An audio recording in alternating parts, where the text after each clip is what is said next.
Let's call the meeting to order. May I have your attention, please?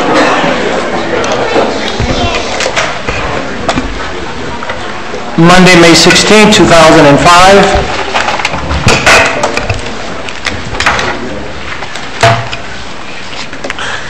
The invocation this evening will be provided by Pastor Howard Harden from First Baptist Church of Homestead, followed by the Pledge of Allegiance with the Police Explorers and Councilman Porter. Would you all please stand? Let us pray. Our Lord and our God, we thank you tonight, for we know that every good and perfect gift comes from you. We thank you for our freedom, for our liberties. We thank you for the blessing of living in this great nation. We thank you for those who are fighting to defend it. We lift up to you these men and women represented tonight. They need your wisdom and your guidance and your direction. We pray that you would give it to them abundantly. And we thank you for your presence in this place. We pray this in Christ's name. Amen. Amen.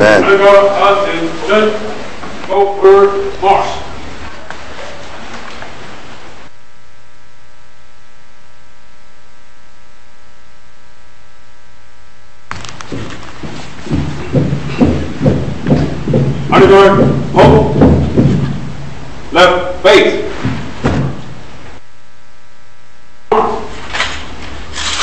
Would you please join me in the Pledge of Allegiance?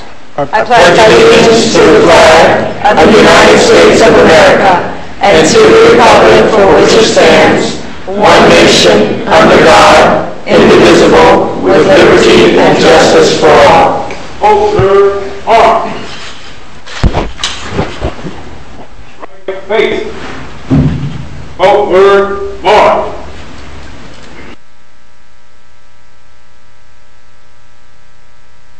Thank you. You may be seated.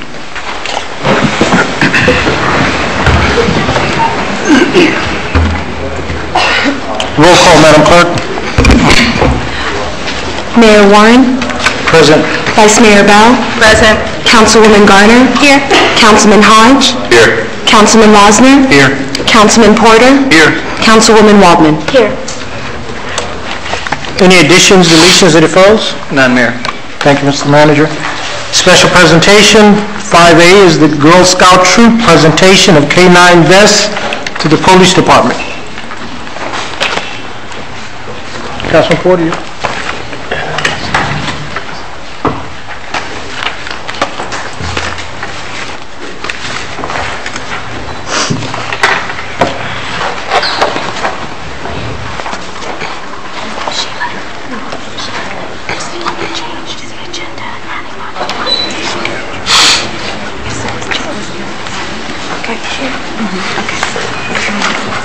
Oh, yeah, this is updated. Yeah, it's totally updated. Oh, totally updated? Yeah, okay. Let me show you what it is. I can make a stop.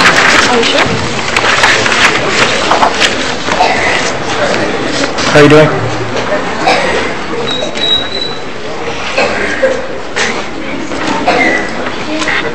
Good evening, everybody. Tonight we have a special presentation for the City of Homestead Police Department. My name is Patty Rabin, and my daughter is with Troop 270. We are Junior Girl Scouts, and I'm the speaker for the troop. The girls have been working for the last year and a half towards one of the highest awards the Junior Scouts can give the girls, which is the Bronze Award. They have made a promise to their community to keep it safe. They have made a promise and a goal that they would help each other and try to improve themselves. Tonight we have 6 out of the 7 vests that the girls have earned. The Bronze Award, as I said, is the highest award in junior scouting. As the girls continue in scouting to cadets, they can earn their Silver Award, and then they go to Senior Scouts, which would be their Gold Award. This Gold Award is as an equal to an Eagle Scout in Boy Scouting. So this is really an important night for the girls themselves. The project that they had chosen to earn their Bronze Award was to pick a project that they could do towards their community. And the girls felt that the best way that they could do this is to try to earn and raise money to bring a bulletproof, stab-proof vest to the Homestead Police Department. There were 7 dogs on the department, and each of these vests cost $750 apiece. With the help of our community and people around our community, the girls raised over $5,000. Wow.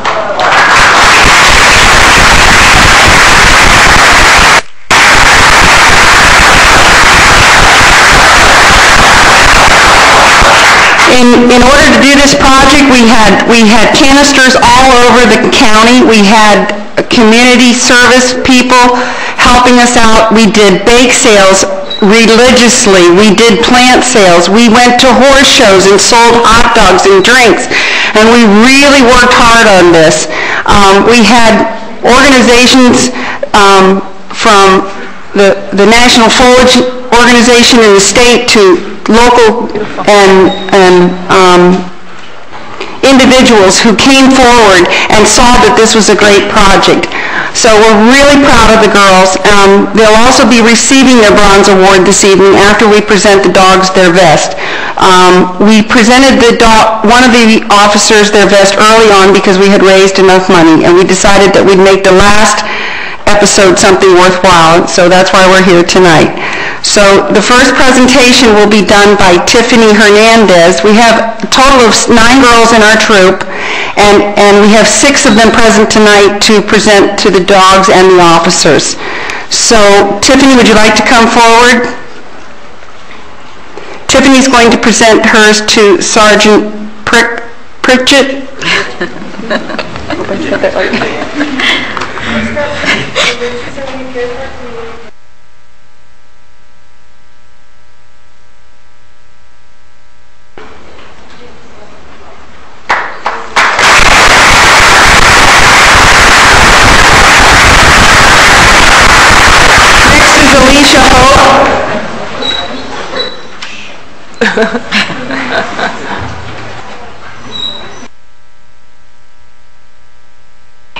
She will be given, unfortunately, Officer Randy Owens isn't here, but she'll be presenting it to Sergeant Pritchett, and he will make sure that his dog gets the vest.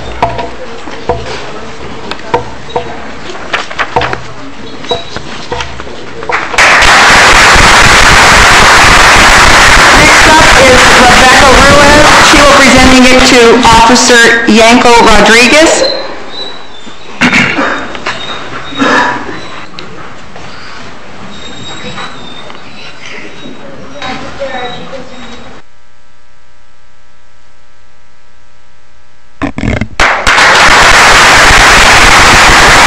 Next up is Ashley Wyatt. She'll be presenting it to Officer Brian Kennedy.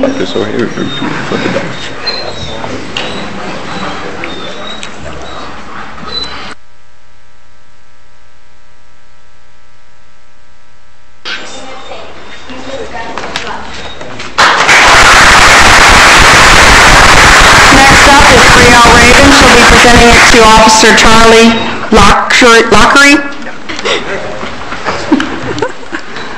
Thank you, Officer Charlie Lockery, And the last one. Thank you. And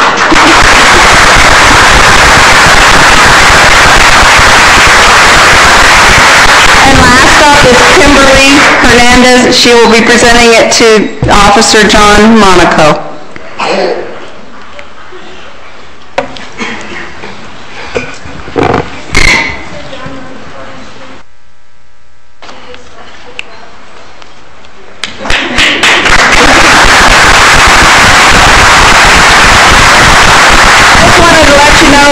We have a lot of Girl Scout troops throughout the Homestead, Redland area, and this is a really important thing that we've done for our community. And we want to make sure that we can continue to give as Scouts. You know, the girls gave, last year they gave almost all their cookie money, which they work very hard towards to kick this project off. So, you know, they really are proud and they're very, very happy that they can do this. So, and one other thing, we got written up in a national magazine about what we've done here. So we're really proud of the girls and we're happy to do this for our community. Thank you very much.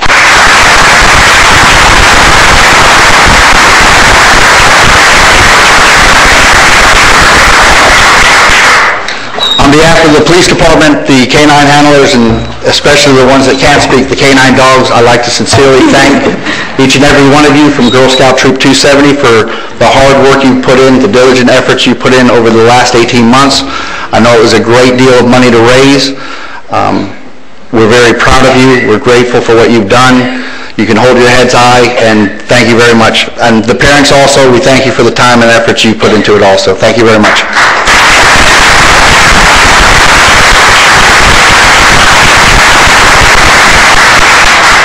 On behalf of the mayor and the council, let me just say I'm certainly glad you chose Homestead and Homestead PD to do such a tremendous amount of work to get this done. I couldn't believe that you ladies were able to come up with that much money. That's a significant challenge and a significant success.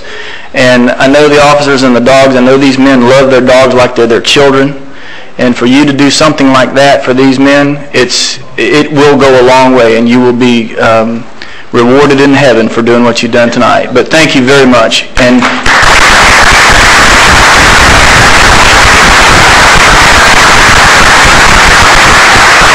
picture with the dogs before they bite somebody. And also, I want to thank the girls as well. And the reward you're going to get one day is hopefully that one of the six girls up there take my place and Captain Ken's place one day, because we're short-timers now. And I don't know whether that's a reward or whether that's a death threat, you know. But in all sincereness, really thank you all very much. It took a lot of time and money to do that, and with the parents, we really appreciate it. And I tell you what, one day before we leave from here, we're gonna reward you all for doing what y'all did for us. Thank you all very much.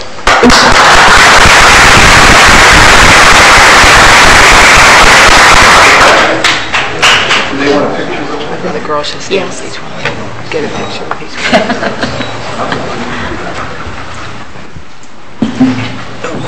You gotta move something up. Very nice. I wonder if there's any girl dogs. Beautiful animals. Beautiful. Enough for that. Just lick.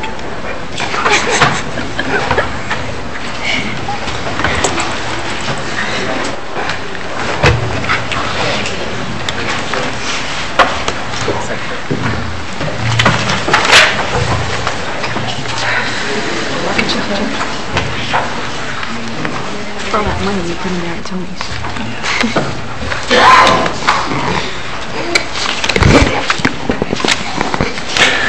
The month of May is National Military Appreciation Month, and we have a proclamation prepared for Colonel Falcon, who is unable to be here this evening, so we're going to postpone reading the proclamation. But I just wanted to share with you all how important it is that we recognize National Military Appreciation Month. It is so important as we honor those Americans who have given their lives in defense of our nation's freedom, and the men and women who are now serving in uniform. It recognizes those in active duty in all branches of the services, the National Guard and Reserve, plus retirees, veterans, and all of their families. Well over 80 million Americans and more than 227 years of our nation's history. So National Military Month, we all should embrace and reflect on the tremendous sacrifices so many of our young men and women serving all over the world to keep us free. So we will present the proclamation at the next council meeting when Colonel Falcon is available. Because of National Military Appreciation Month, the city received outstanding news last Friday that our base will remain open. Matter of fact,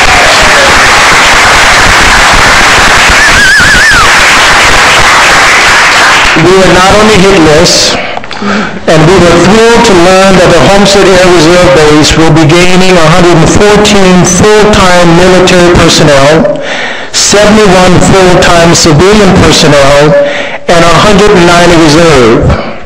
The base will also be housing an additional 9 F-16s. So we were extremely pleased last Friday when the Vice Mayor and I attended a press conference at the base with Colonel Falcon, and we have Ms. Mary Finland from the chamber that are here, and I wanted to come forward and say a few words because let me tell you, ladies and gentlemen, not only was the Commander Falcon and his staff, but we have a military affairs committee in the city of Homestead and an outstanding chamber of commerce headed by Ms. Mary Finland, who worked tirelessly in assisting Colonel Falcon and the whole team in keeping that base open. But more importantly, we must give congratulations to the governor of the state of Florida, because early on he made a commitment that he was going to use his position to do whatever he can to keep Homestead Reserve Base open and all the other bases in Florida. And if you read the report, Florida fared extremely well. But I just wanted to express my appreciation to Mary and her efforts and her whole team and the Military Affairs Committee, and I know some of the council members sit on that Military Affairs Committee. Would you all stand, because you deserve a round of applause.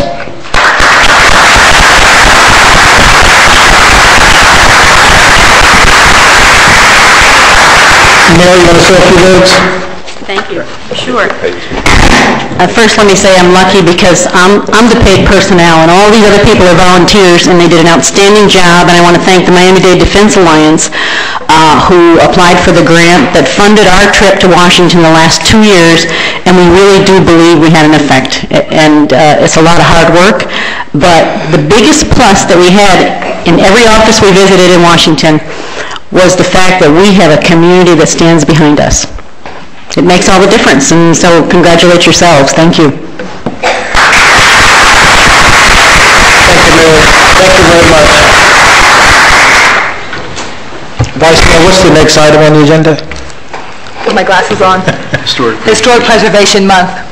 Ms. Roman?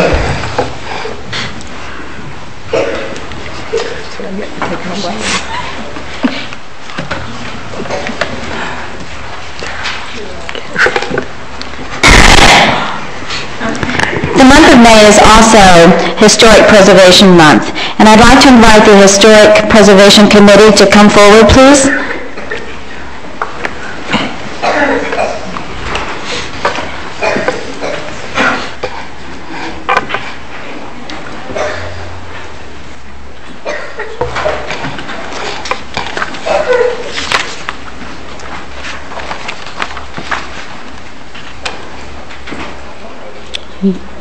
Yvonne Knowles is our chairwoman of the committee, and Susie Peterson. These are only 2 members that are here tonight? Okay. It's very important that we have this committee, and these people have just stepped up to the plate time and time again. They are preserving our legacy here in our city of Homestead, and we thank you very much. And Yvonne, would you like to say something? Thank you. Good evening. The Homestead Historic Preservation Board meets in this chamber once a month. It's the last Wednesday of the month.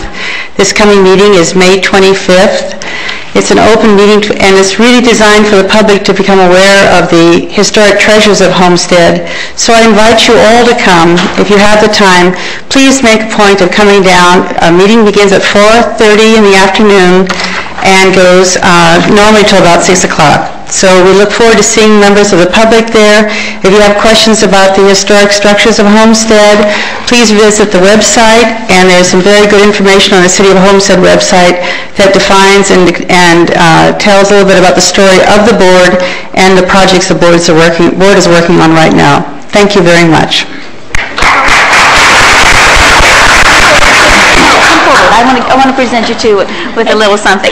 We have a board of 7. We just got to. Yeah, I know. I know Larry Dio is very active. He's your co-chairperson, correct? Yes. Yes. We have a proclamation tonight. Historic preservation is an effective tool for managing growth, revitalizing neighborhoods, fostering local pride, and maintaining community character while enhancing livability And whereas historic preservation is relevant for communities across the nation, both urban and rural, and for Americans of all ages, all walks of life, and all ethnic backgrounds. And whereas it is important to celebrate the role of history in our lives and the contributions made by dedicated individuals in helping preserve the tangible aspects of the heritage that has shaped us as a people. And whereas Restore America, Communities at a Crossroads is the theme for National Historic Preservation Month 2005, co-sponsored by the Homestead Historic Preservation Board and the National Trust for Historic Preservation. Now, therefore, the Mayor, Roscoe Warren, joined by the City Council of the City of Homestead, do hereby proclaim May 2005 as National Historic Preservation Month in the City of Homestead. And I'd like to present you both with this proclamation. And thank you so much for your dedicated service. Thank you.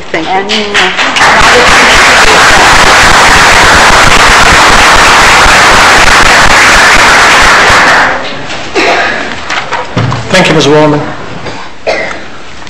Item 5C is the VITA volunteers and Don Clark for the YMCA. Would you come forward, please? NASCAR Day. NASCAR Day. They're not here. The agenda's been updated. I think there's an orange copy. Mayor Warren, it's the orange copy that's been updated. NASCAR Day, okay. Mr. Curtis Gray.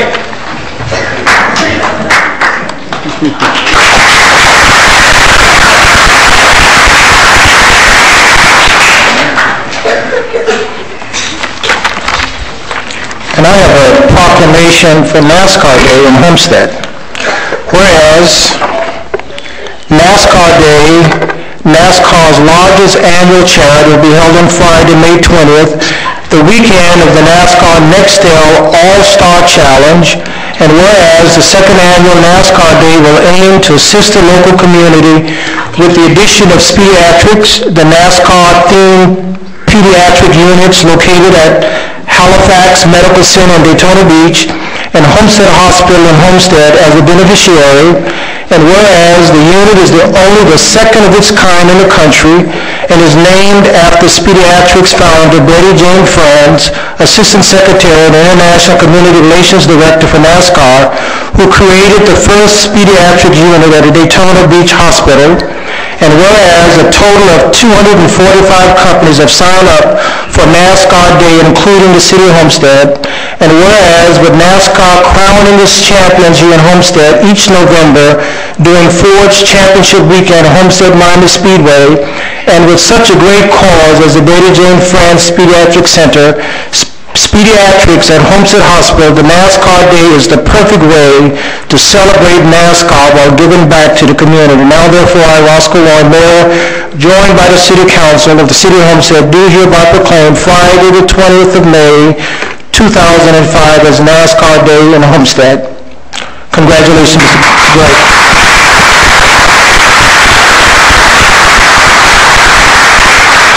If some of you are not aware, Mr. Gray and his team at our complex, each and every year, we work each and every day to make pediatric a first-class event for the hospitals that are announced in this proclamation. So, Mr. Gray, as always, your leadership just shines each and every day in Homestead. We appreciate what you continuously do and what that motorsport complex means to this community. We congratulate you and good luck. Thank you, Mayor.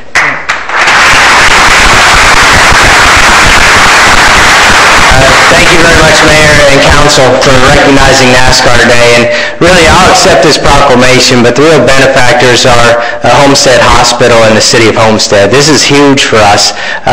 When you consider there's 75 million people in this country that consider themselves NASCAR fans, they talk about the over 200 companies that are involved right now. We're only in our second year of celebrating NASCAR Day.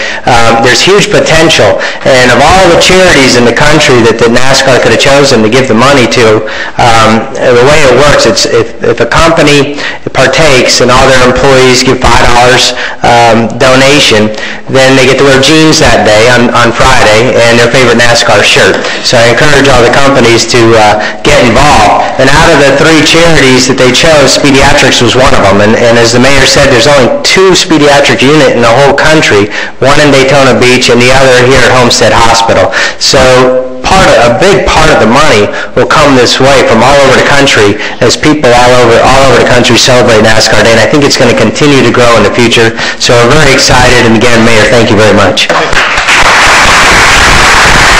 would you please stay put? We have a presentation for you.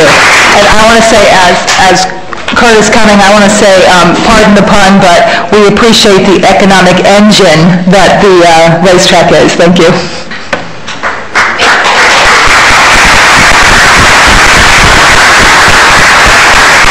Thank you. As some of you may not know, the mayor and his family suffered a significant loss with the death and passing of his mother last week. And a lot of activities were going on. A lot of members from the family were in. But the employees of the city of Homestead were also touched and had put together cards, and it states, remember that your loss is shared by many friends who care, and that you are in our thoughts and hearts and in our every prayer. And passed around, it took a little while to get around to all the departments and the people working in the field, and everyone signed it. And I wanted the mayor to present this to the mayor, to let him know that the employees were thinking of him in his sad times and with the passing of his mother. So I want to make that presentation, Mayor. Thank you, employees.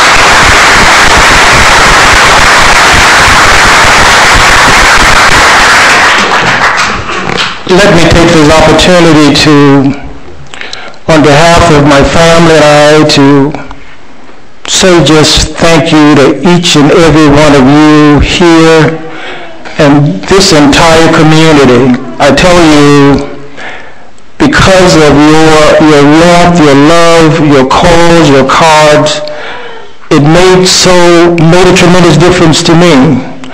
And I just want to say thank you so very, very much. I needed that, my family needed that, and you all really came through. So in the time of when you lose someone so closely as my mother was to me, and when I get a call from a friend, even folks that didn't know my family called anyway. So I just want to extend my appreciation and my love to each and every one of you. I was touched by it, and I'll never forget it. Thank you so very much.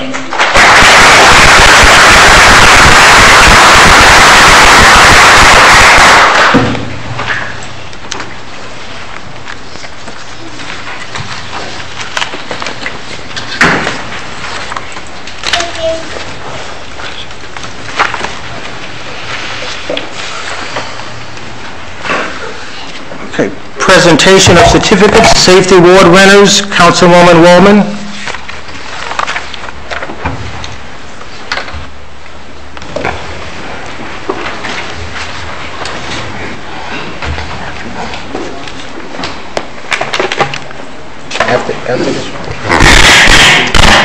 Sorry about that, to bring it down here to me.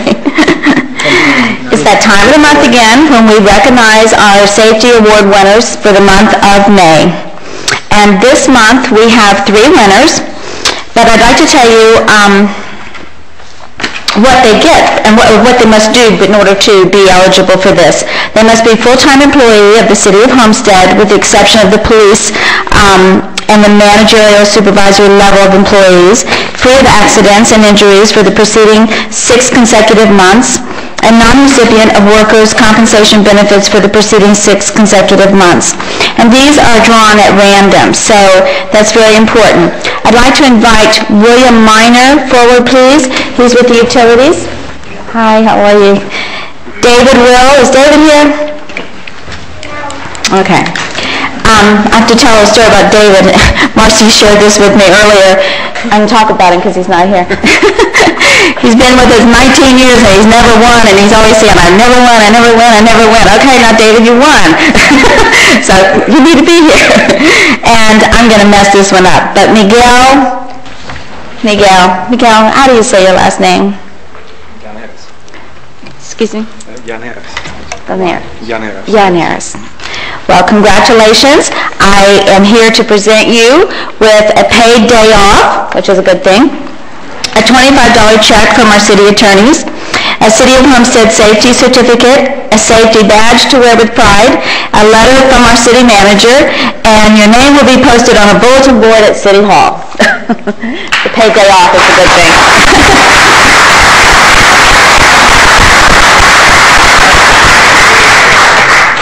And here's yours. Would you like to say anything? You're a speaker, right? I'd like to congratulate Casey Kane on his first victory Saturday night. Thank you. And I'm going to make David come get his from me, just to have a little fun with him. Thank you so much. Thank you. Thanks.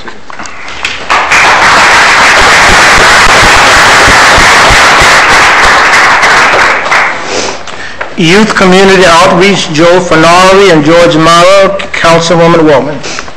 George, come forward, please. Hello. These two guys are my buddies. I love them very much. I've worked with them for many years. And I have a few things I need to tell you about them on this piece of paper that I'll read to you, but I can tell you that these guys have the biggest hearts, and their hearts are in our community. We love you both, and we know that you work so hard for us, and I can tell you what, if you want to learn how to put on a golf tournament, you come see these guys, because they know how to do it. They do a really, really good job. I'd like to tell you a little bit about my friend Joel. Of course, everybody knows Joel Fenari, Coach Fenari. How long have you been at South Aid? 1978. 1978 at South Aid. It's probably in here.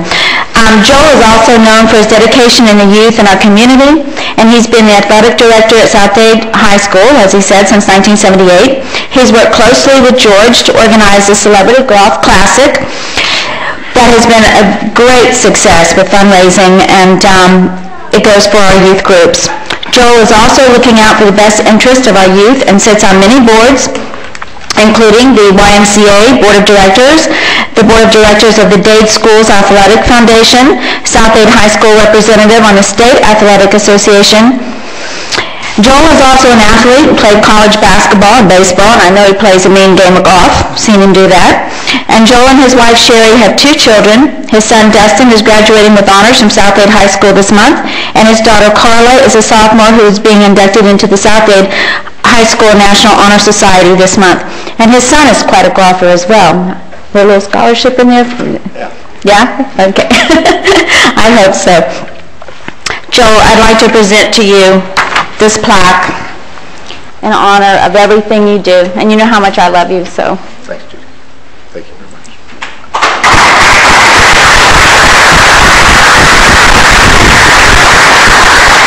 Well, before I start, I got to say to Chief Roll over there, you know, Chief, it's official now that the Arizona Cardinals are the NFC team of choice at South Aid High School. But I want you to know something, Chief.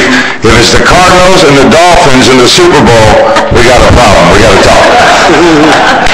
Thank you, Judy. Thank you very much. The George Myers Celebrity Golf Classic has really been a joy. If you were a kid growing up in the 60s in this county, this was the only game in town. I mean, if it wasn't George Meyer and the University of Miami, there were no sports. And as a young kid growing up, George was always my boyhood idol. And over the past 12 years, we've been able to share a professional relationship with the George Meyer Celebrity Golf Classic. And I'm very proud of our efforts. We've raised over $650,000 for the youth of South Dade County. So we're very proud of that.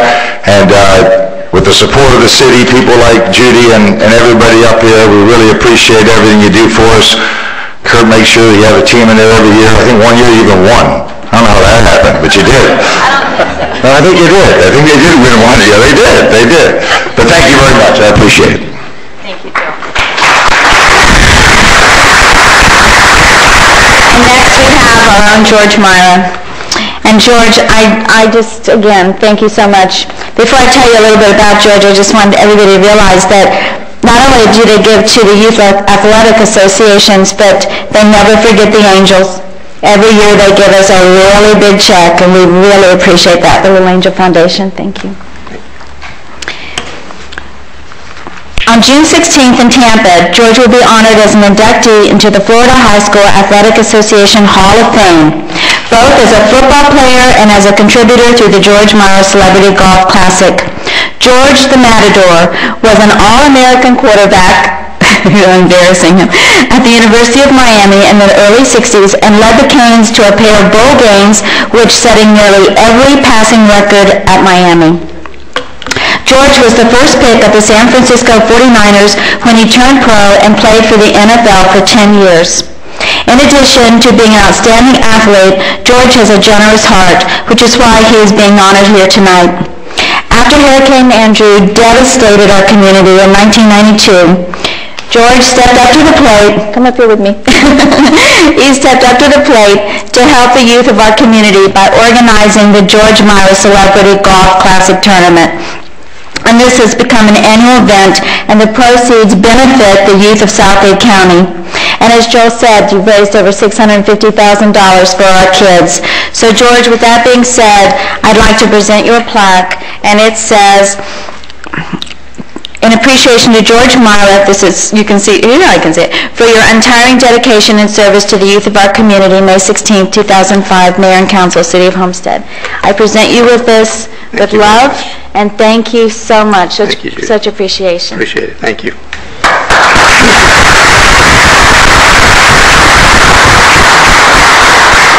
I'd like to thank the Mayor and Council and all the people involved with the city that really helped our program. You know, we started this thing, I guess, when Hurricane Andrew came by, and they contacted me, and Joe Ferrari was there, and John Rapole, which used to work at Keysgate. We sat down and wanted to do something for the youth here in South Dade. And we decided that a golf tournament would be the thing to do, and we could raise some money and help restore and build, you know, some of the things for the kids that the hurricane knocked down. And I think we've accomplished that with your help and with the help of the city, and we thank you very much for that. You know, it's really funny because, you know, here I am getting inducted to the High School Hall of Fame, and it never really entered my mind. You know, it was something that, geez, I'm 63 years old, you know, and now it's happening, and I'm very thankful and appreciate what this guy here has done. Without him and a guy named Wayne Taylor, probably the induction of the Hall of Fame wouldn't have happened. And this golf tournament, you can really credit this guy right here. He's fantastic. He's done a tremendous job. He's tireless. The guy just works and works. And I thank him, and I hope you appreciate what he does. Thank you.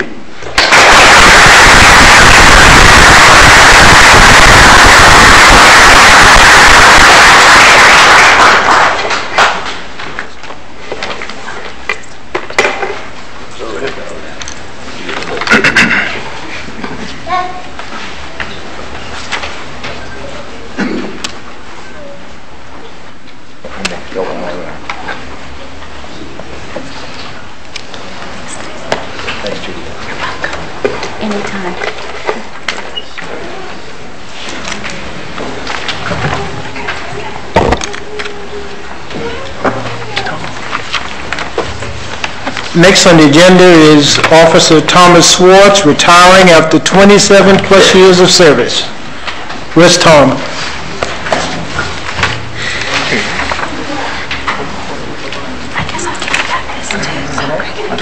Is that a uniform? Is that a uniform? 27 years, probably tired of working. Long time.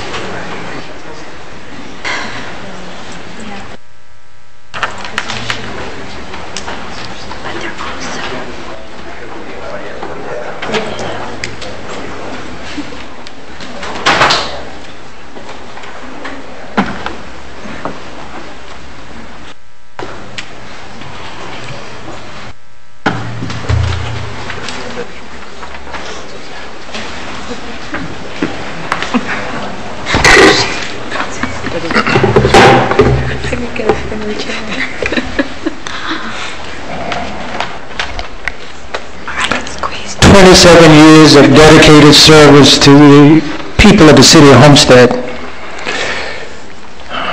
There's a lot I can say about Officer Tom Swartz. I've known him for many, many years, and he exemplifies everything I think the current chiefs and the chief of the past have tried to instill in all of our officers. And that's excellence in everything that they do day in and day out. And that's why we're all able to brag, I know all elected officials brag every day that we have the best police department in the state of Florida. No doubt about it. And it's officers like Tom Swartz that makes a difference. Tom was hired on February the 28th, 1978, has 27 years with the City of Homestead Police Department, received Officer of the Month 8 times, one of which was a Chamber of Commerce Officer of the Court in September 1994.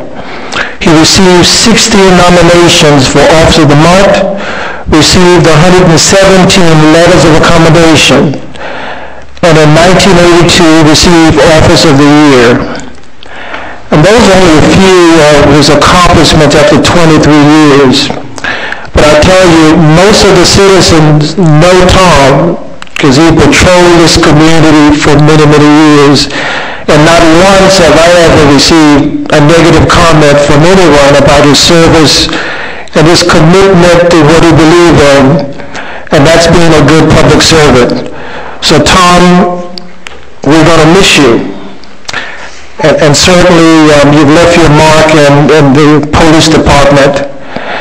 So on behalf of the mayor and council, the chief, and all your colleagues in the police department, let me read you this plaque. Sergeant Retired Tom Swartz, congratulations on the retirement after 27 years of outstanding service to the citizens of Homestead and the Homestead Police Department. February 28th, 78th, and May 12, 2005. Chief Alexander E. Rowe, Jr. Swartz, congratulations. We're going to miss you.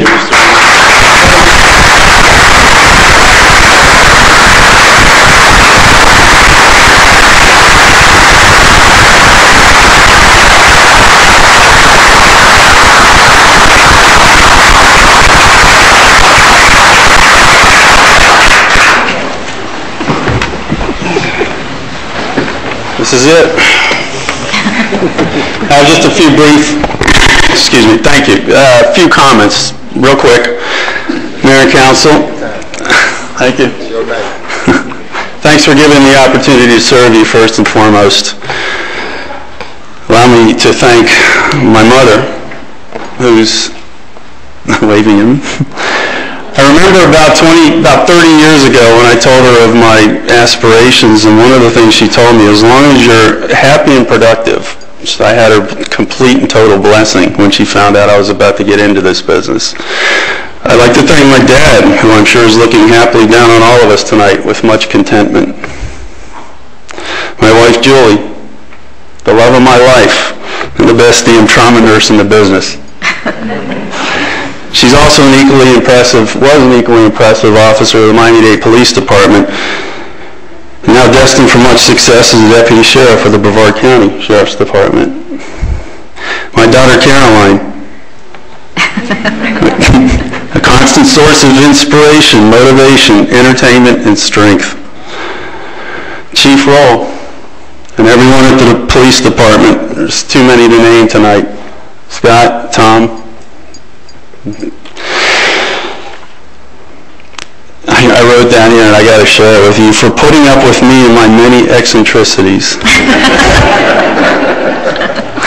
Last but not least, I would like to thank the afternoon shift, where I labored for the past 10 years. I'd like to thank Lieutenant Ray, Sergeant Crumpler, Sergeant Rome, and all my coworkers. I can't thank you enough for keeping me safe, focused, educated, and enlightened. I'll miss you all. Thank you.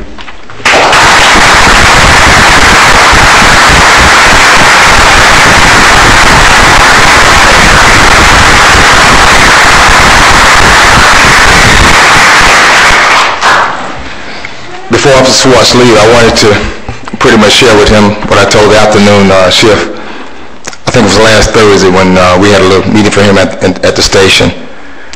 You know, me and this guy started out together. Back in 1979, we was in the academy together, police academy together in Miami. We got hired pretty much the same time. It was a tough time for me. I was a young guy, just coming off the streets. Didn't know anything about police work. Didn't know anything about anything, really. I didn't have transportation to go to police academy. But what I wanted to do, I wanted to thank him again, because many times when I had to go to the police academy from Homestead, I didn't have a car. And this guy, he gave me transportation. He helped me out. This was 26 years ago. So with that and the fact that I didn't know what police signals were as well, this guy had been on the department for a while, you know, and he knew everything in the academy. So when I was stumbling around trying to find the answers and trying to find out what to do, you know, this guy, again, Officer Schwartz, he helped me, he assisted me. From that day to this day, and I always told him that, you know, I appreciate that. I never thought one day that I'll be the police chief, but I always remember that my dad always told me, you never get where you came from, and it doesn't matter how high a bird fly, you got to come down and get his food. And I say that to say this, just because I'm a police chief, I never forgot what this guy did for me.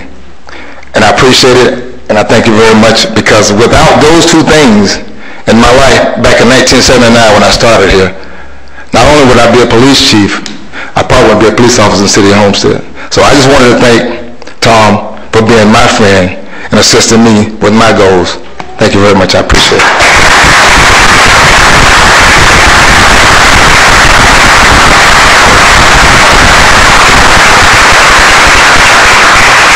And last but not least, you know, I hate to see him leave because he's been so long, and we're going to miss him, no doubt about it. All the guys are going to miss him. They played a little game on him last week, you know, they gave him a cake, and on the cake it read, don't let the door hit you before you leave, you know. That was kind of joking afternoon shift. But in all sincerity, we really going to miss this guy, you know. A guy been in the department for 27 years, you know, you just can't walk out without somebody saying, well, hey, you know, we don't miss the guy. We're really going to miss you. We hope you stay in your chosen profession, which police work, which he was good at. Sharp guy, very intelligent. Tom, we're going to miss you, and we don't have that much to offer, but we got a little check here for you from the city of Homestead in the amount of $250 that we can give you along with the plaque. But over the years, and being in the drop for maybe a year, he's all right. Trust me, he's okay. So,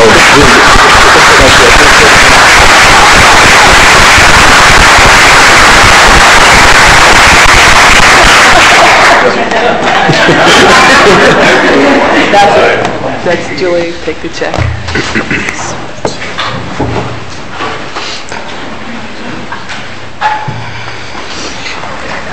Very nice. Okay. Let's see if I can make a comment. Give me 3.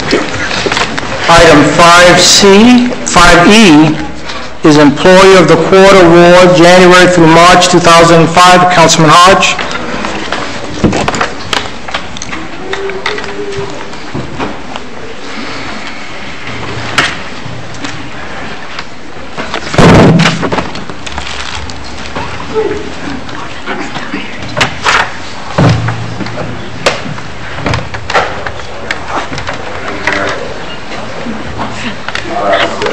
Susan Myers and Dolly Roach.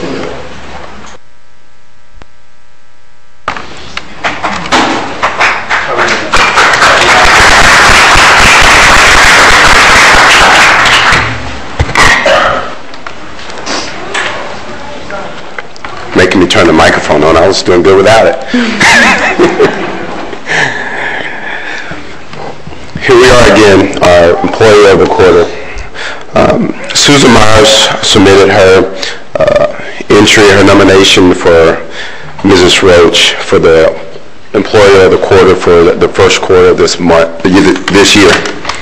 And I don't know why I've been doing this for almost 2 years. I still get nervous, you know. And so bear with me. And I've probably preached Lord knows how many sermons, but you get nervous every time. But again, for the first quarter of this year, she was nominated, and normally what I do, I have the nominee to read their letter that was presented for entry. And before she read the letter, I just announced that normally when we get our nominations, we submit them over to our Business and Industry Committee at the Chamber of Commerce, and I do want to thank them for their participation in this because they've been our voting board ever since we started this.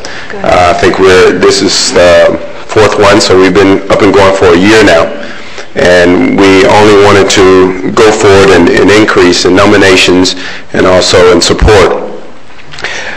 With that said, we're going to ask Mrs. Myers. And I have a copy right here. Hello. I am nominating my boss, Donna Roach, for her willingness to make a difference in the lives of others. Donna is one of those people who is multifaceted. There are so many dimensions to her personality, her character, and her career. Many of this community know that she has been a positive role model for this area for many years as the owner, instructor, and artistic director for the Donna Lee Studio of Dance. Her ability to encourage and instill pride and excellence in the art of dance is remarkable. As a boss and a businesswoman, she also provides a safe and employee-friendly environment. Her character and integrity is why she is well known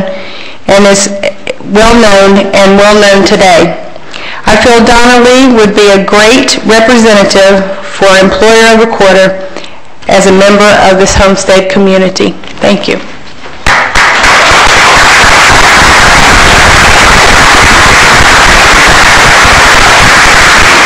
And I'm going to ask Donna to come, and this is the time to present yourself and not be modest. Oh, okay. Thank you so much, and thank you, Susan, for nominating me. And when I saw the letter, I told her I couldn't possibly live up to all the things that she says that I am. But I am so fortunate to be surrounded by wonderful employees, some who have been with me for 23 years. And to me, that's remarkable. And it's just, I like to think we have a great environment to work in, but we're working with children. And what's better than having happy children around you? And it's dance. So we have a very friendly environment. Yes, we do. And I thank you so much for this award. I'm so pleased to accept it. Thank you. And again, Susan, thank you for nominating me. Thank you.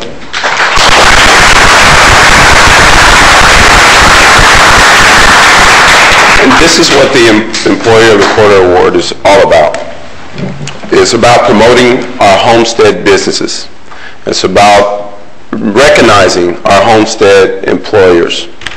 It's about sharing with one another and letting Homestead, the part of Homestead that don't know that we do have good employers in this community.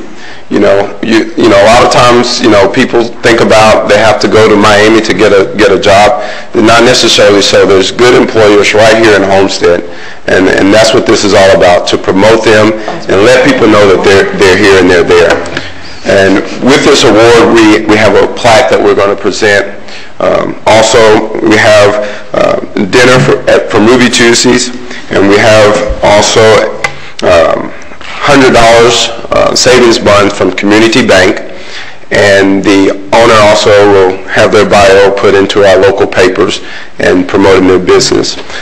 So with that said, we have our plaque, and it reads, "The City of Homestead proudly recognizes Donna Lee Roach and Donna Lee Studio of Dance as the Employee of the Quarter, January 2005 to March 2005, in recognition of your commitment to your employees and the community, Mayor and Council, the City of Homestead."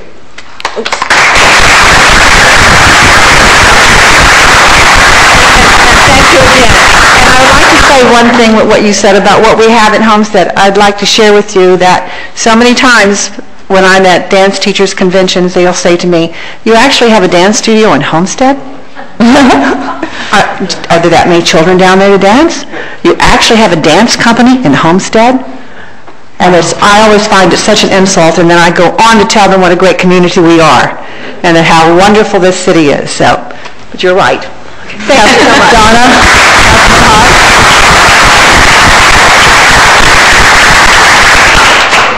Councilman Hodge, I'd like to tell Donna that my daughter, who's 27 years old now, took dance at Donna Lee Dance Studios about 20 years ago. I'm really dating myself. But now my two granddaughters, her two children, are also taking dance right now at Donna Lee Dance Studios.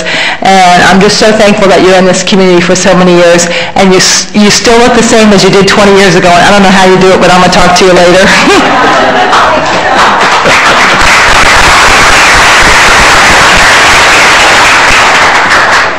Thank you, Councilman Hodge. Officer of the Month for March 2005, Detective F. Pascal.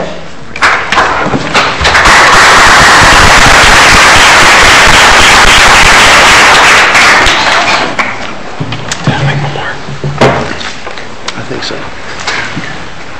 Mr. Mayor, Madam Vice Mayor, City Council, Mr. City Manager, this is Detective Freddie Pascal. He's our Officer of the Month for March 2005. I'll go over a little bit about what he did, and this was actually a long-term investigation. It was a narcotics investigation. Freddie had information about an individual selling drugs in our town. The individual was a known drug dealer. He actually set up a surveillance initially and was able to see a transaction completed. With the help of some SIU detectives, they took him and another individual down, which resulted in the seizure of 12 crack cocaine rocks, 9 baggies each containing powdered cocaine. After this arrest, he obtained a search warrant, which was done a short time later.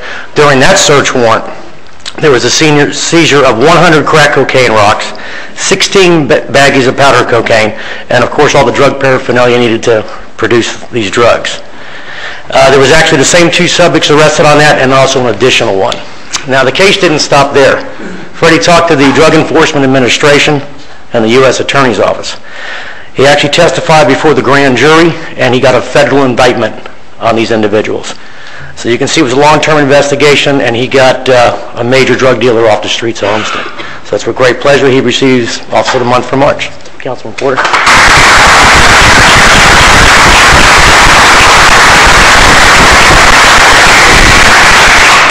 Freddie, I'll read you the plaque which states, presented to Detective Freddie Pascal for being selected Officer of the Month for March 2005. Hang this on your wall. Also, we have a quite extensive package for you from the business community donating to the Officer of the Month Award for 5/16/05. It's Awards Inc., which is the donation of the plaque. The City Attorney Office, $100. First National Bank of South Florida, $50 savings bond. TIB of Chrome Avenue, $50 savings bond. Community Bank, $50 savings bond. Tony's Sub and Grill, free meal of your choice. Ferguson's Jewelry's, a $75 gift certificate. Ruby Tuesdays, right across the street, $50 gift certificate. Global Technologies Partners Incorporated, $50. Logos store on Old Dixie is $50 gift certificate. Carl Pelt & Son Goodyear Tires, $25 value oil change. Also, we have Homestead Transfer and Storage is a $25 check. Dale Blake from Blake Chevrolet is a $300 value oil lube rotation car detailing. And when that one's over with, you can go over to Captain Car Wash and get another one for $20 value. We also have Evolution Incorporated is Paul Kruger is a $20 gift certificate. And with Mary Finland and sitting there from the Chamber of Commerce, I want to thank the business community and the business community that you represent for really stepping up to the plate and honoring these officers for what they do for us on a day-to-day basis. And Freddie's another example of why we have such an outstanding police department. And I want you to thank the business community for their contribution. Thank you very much.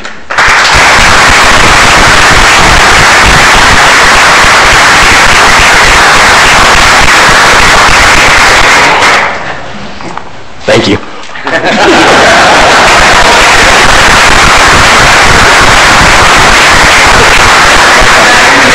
I got a speech there.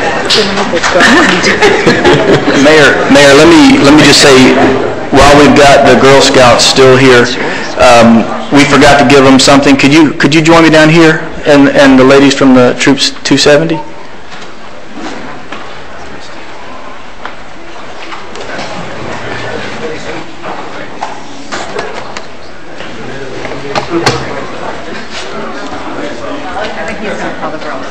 I've got their names. With your permission, we'd like to give the girls their certificate and a key to the city, and the mayor would like to pin them with their bronze badge. Would that be appropriate? Perfect. Okay. Kimberly Hernandez? Is Kimberly here? This certificate reads, "In appreciation to Kimberly Hernandez, recognition for your valuable contribution to the Homestead Police Department K-9 unit by participating in the Vest a Dog program, protecting the dogs who protect us, presented this 16th day of May, 2005, City Homestead." We have a key to the city and a certificate, and the mayor will pin you with your bronze badge. Thank you.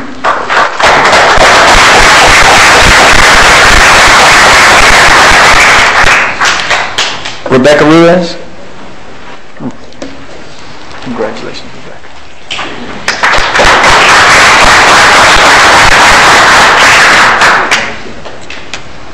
Jackie Knight.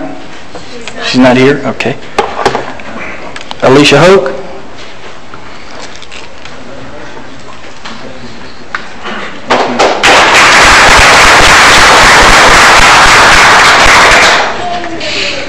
Mayor's slow, so we'll have to somebody tell a joke. Ashley Wyatt.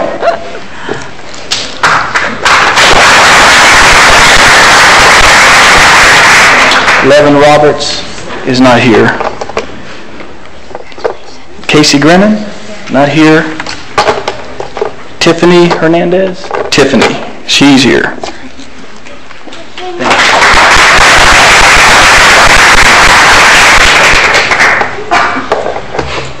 Brielle? Brielle Rabin. Thank you.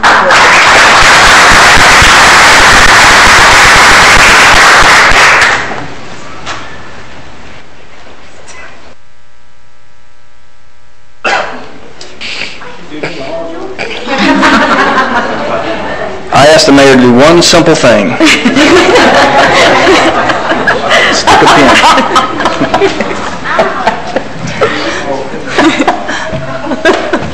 I think the girls are wearing bulletproof vests.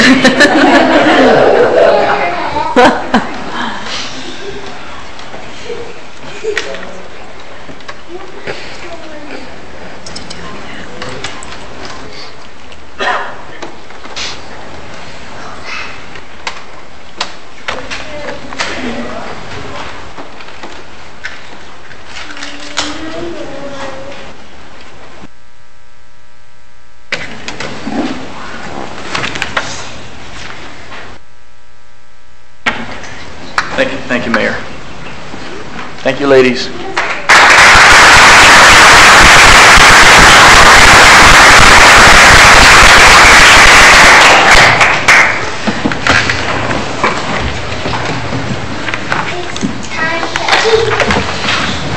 Presentation by AYSO, Councilman Losner.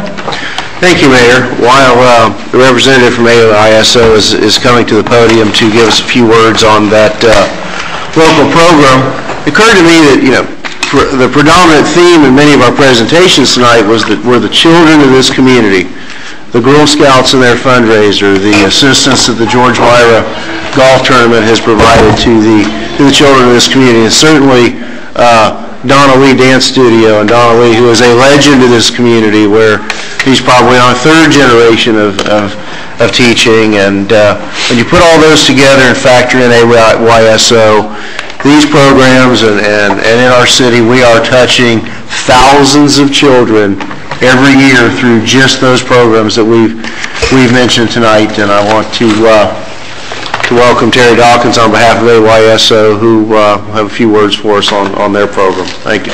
Good evening, Mayor. Good evening, Council. Mayor Roscoe, our hearts go out to you from AYSO for the loss of your mom. Thank you very much. A couple months ago, we were having difficulties with contracts in the youth programs. And I want to thank Steve Losner, and Linda Bell for all their work behind EAYSO and the youth programs.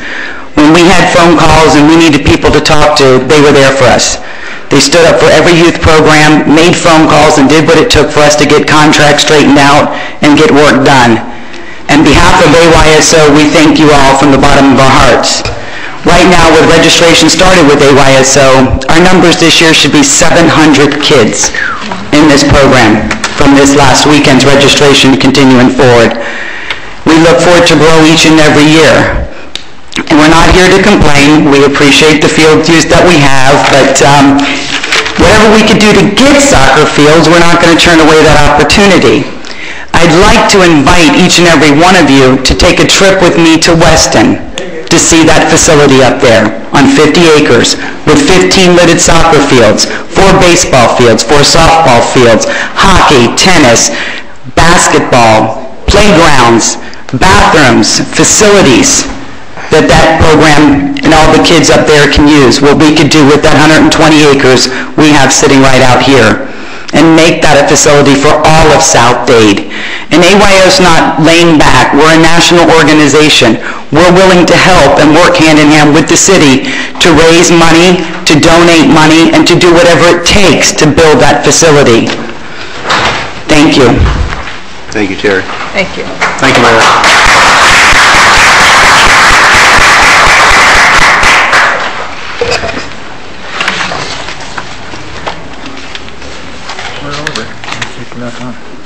Chamber of Commerce, Homestead Park of Commerce resolution.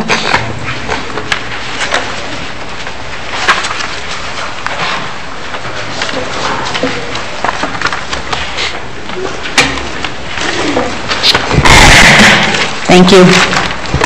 I'm Mary Finland, and we've met earlier. I'm the Executive Director of the Greater Homestead, Florida City Chamber of Commerce, and Mayor and Council. I just want to say on behalf of the Board of Directors of the Greater Homestead, Florida City Chamber of Commerce, I want to thank you for including us in your busy agenda this evening to have the following resolution entered into the record. The following resolution was unanimously adopted at a duly called meeting of the Board of Directors on January 20th, 2005.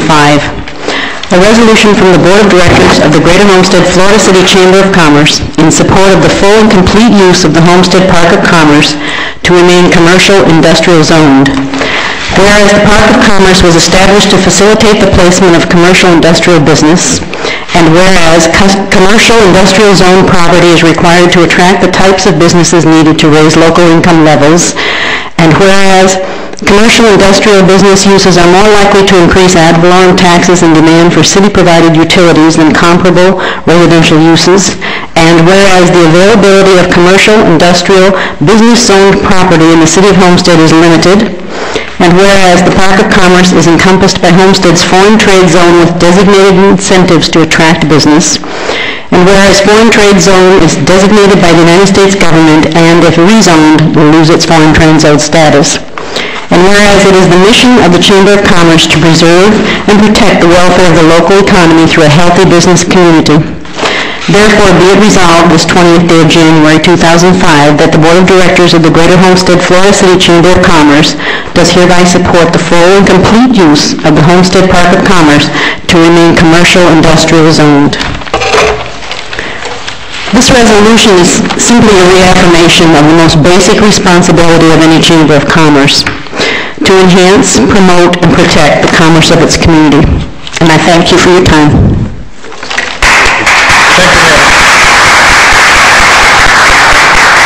Mayor, while Mary is still with us, certainly, Mary, we've seen several proposals, and at some point, the Park of Commerce was involved in a potential settlement of the 93 agreement.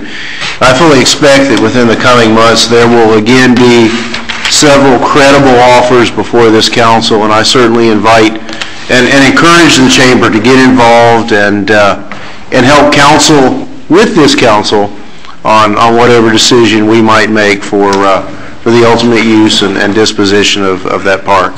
So again, thank you. Vice Mayor. I want to also thank Mary Finland and the Chamber of Commerce for doing exactly what it should as a Chamber of Commerce, and I thank you.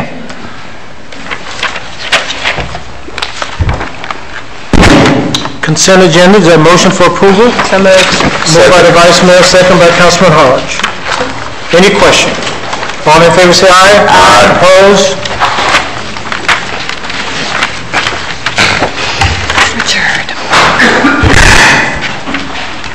Item 7, public hearings, ordinances, land use items. Please be advised that if the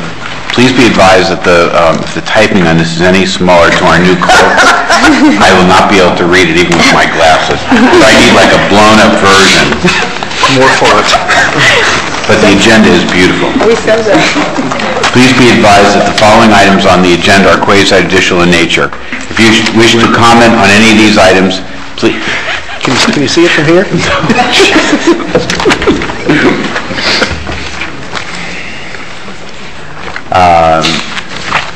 Please indicate the item number you'd like to address when an announcement regarding the quasi-judicial item is made. After an opportunity for persons to speak on each item will be made available after the applicant and staff has made their presentation on each item. Swearing in. All testimony, including public testimony and evidence which will be made under oath or affirmation. Additionally, each person who gives testimony will be subject to cross-examination. If you do not wish to either be cross-examined or sworn, your testimony will be given its due weight. The general public will not be permitted to cross-examine witnesses, but the public may request the council to ask questions or staff of witnesses on their behalf. The full agenda packet on each item is hereby entered into the record. Persons representing organizations must present evidence of their authority to speak for the organization. Further details of the quasi-judicial procedures must be obtained from the clerk. In accordance with Code Section 2591, any lobbyist must register before addressing the council on any of the following items. At this time, council members must disclose any ex parte communications concerning any items on the agenda. At this time, the clerk will swear in any persons who wish to testify on any quasi-judicial item. Please stand. And raise your right hand, please. I state your name. Hereby swear or affirm that the information that I present shall be the truth and nothing but the truth. So help me God. Thank you.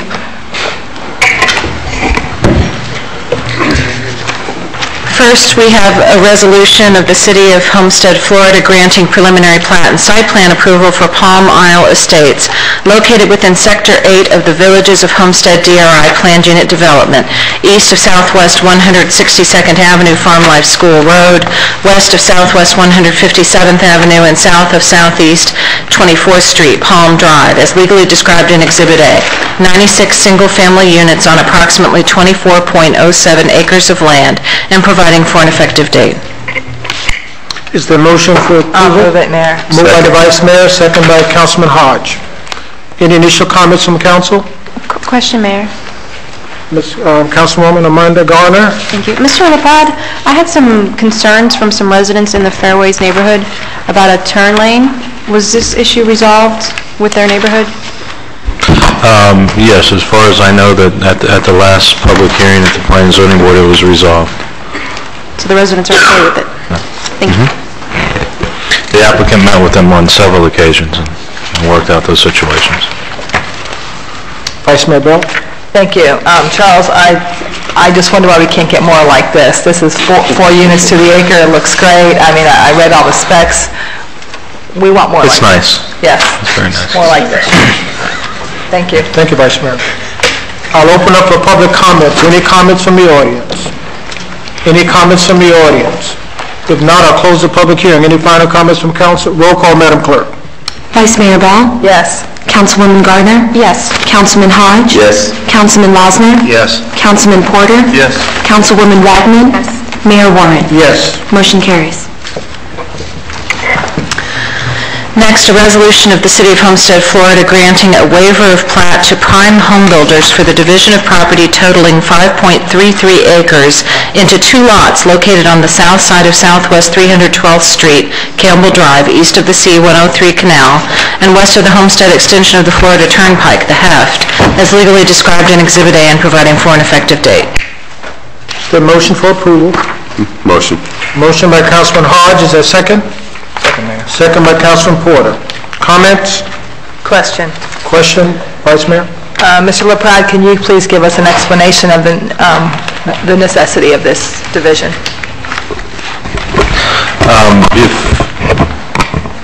If you, this particular property is the commercial component of the Portofino PUD, and that includes, one half of it is the Flagship Cinemas movie theater, separated by a public street, and then we have an office building and an out parcel, where there'll be a restaurant.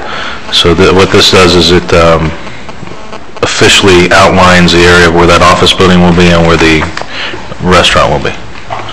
Thank you. Any other comments?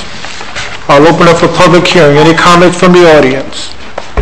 Any comments from the audience? If not, I'll close the public comments. Any final comments from council? Roll call, Madam Clerk. Councilwoman Garner? Yes. Councilman Hodge? Yes. Councilman Losner? Yes. Councilman Porter? Yes. Councilwoman Waldman? Yes. Vice Mayor Bell? Yes. Mayor Warren? Yes. Motion carries. Next is first reading of an ordinance of the City of Homestead, Florida, amending Ordinance 79-08-47, which granted a special use permit to permit parking in the R3 zoning district for a B1 use on the premises located at 231 and 235 Southwest 4th Court, as legally described in Exhibit A, to release the unity of title condition and providing for an effective date. Is there a motion for approval? Motion. Motion by Councilman Hodge, a second? Second by Councilman Porter. Question? Any comments from council? If not, I'll open a public hearing. Any comments from the audience? Any comments from the audience? If not, I'll close the public hearing. Any final comments from council? Roll call, Madam Clerk. Councilman Hodge? Yes. Councilman Losner? Yes. Councilman Porter? Yes. Councilwoman Waldman? Yes. Vice Mayor Bell? Yes. Councilwoman Garner? Yes. Mayor Warren? Yes. Motion carries.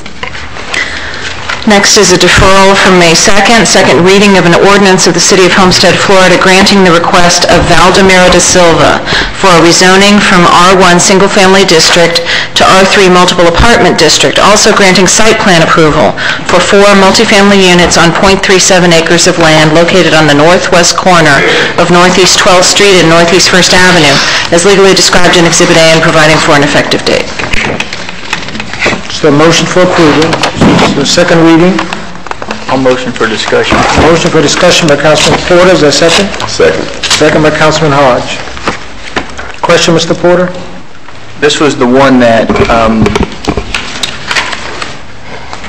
had the appearance of a duplex, and there was a lot of concern that was one of the things that we were, trying to address. But in riding around the community, I see that there's a little bit more of the same. There's a question in my mind as to what constitutes a duplex. Is it the wall down the middle? What is it? Because this looks like a duplex, and I understand there's some more problems with it as well. Well, yes, that is basically a duplex is a 2-unit property on a 2-unit dwelling unit on a piece of property, on a single lot. Well, when they left, they had to meet with the school board or the representatives of the school board for whatever concurrency that the issue was. Did that take place or not? It's my understanding that it did. There is a representative from the school board here, but I do believe that they did meet and something was settled, but I'll let Mr. Rodriguez mention. Okay, I'll finish up after.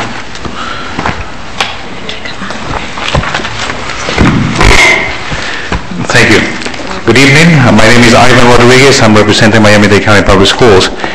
And before I address this specific application, I would like to take a moment and on behalf of the school district to commend this council for the great work that you have done, the support that you have provided public education.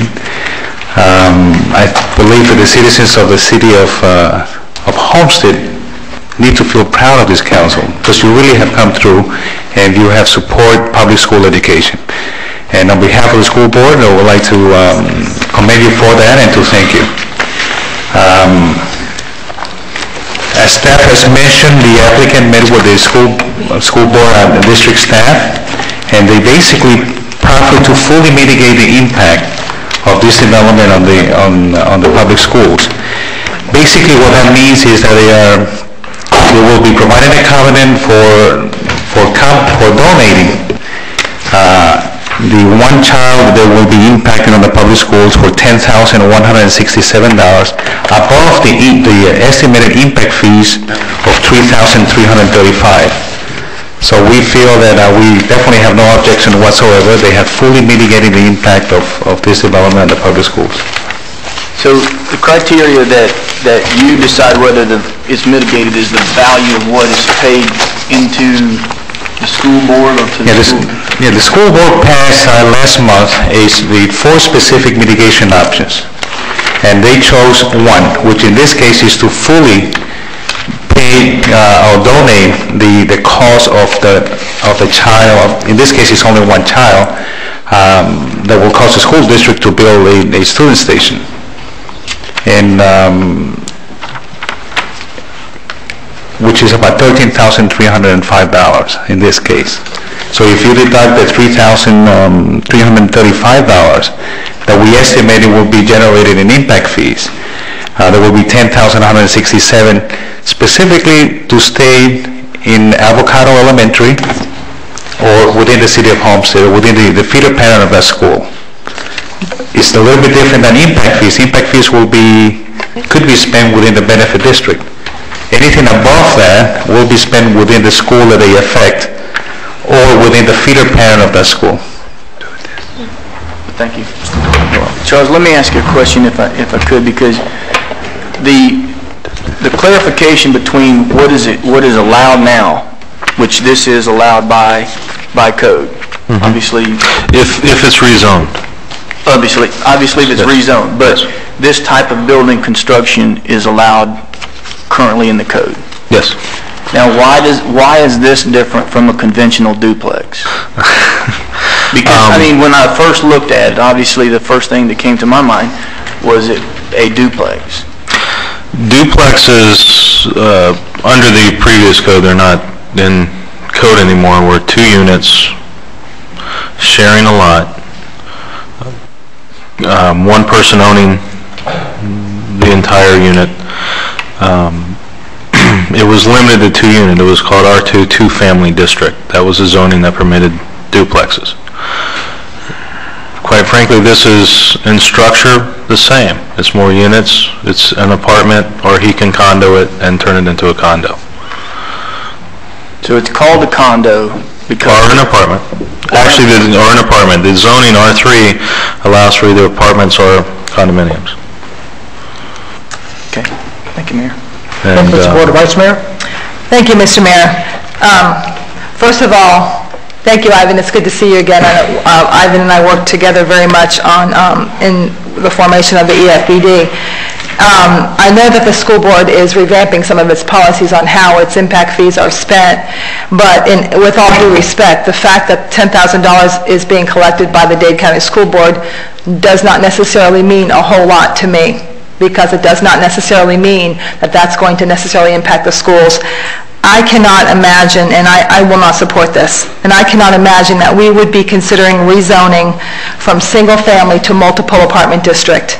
I will not support this, and I don't think, while the burden might be 1 now, it doesn't mean it's going to be 1 later. So I cannot support this. I think it's irresponsible. Going from multifamily on 0.37 acres, I mean, I can't support it. Thank you. Thank you, Vice Mayor. Any other comments from council? Yes. Mr. Losner? Thank you, Mayor. Well, I guess when we heard this 6 weeks ago, Charles, I talked then about, I think that the first 2.5 years of my 3.5 years here, we all worked very diligently on setting policy and moving more toward single family, more leaning toward detached single family, residential, home ownership. We affirmatively and clearly, and I think unanimously, wiped out the ability to build a duplex.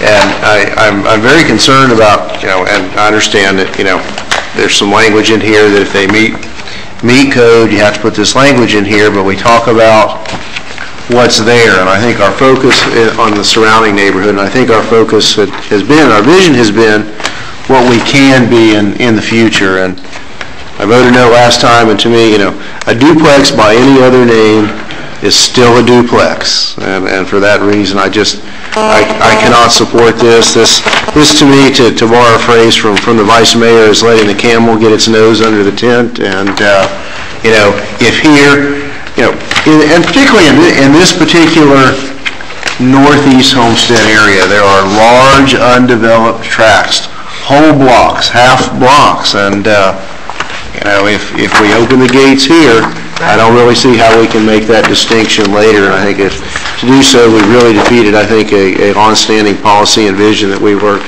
long and hard to formulate. So, thank you, Mayor. Thank you, Mr. Losner. May I have a question? Mr. Hodge? I would like to ask Charles, how does this project fit in what's currently there in that community? Currently in that community is a mix of apartment buildings, duplexes, 4-unit apartments, 3-unit apartments, called triplexes or quadplexes in those items, and a few single family. The area that this property is in is designated as medium density residential under our future land use map and our comprehensive plan. And that's one of the main things that we base our decision by, is because that's our roadmap as lined out.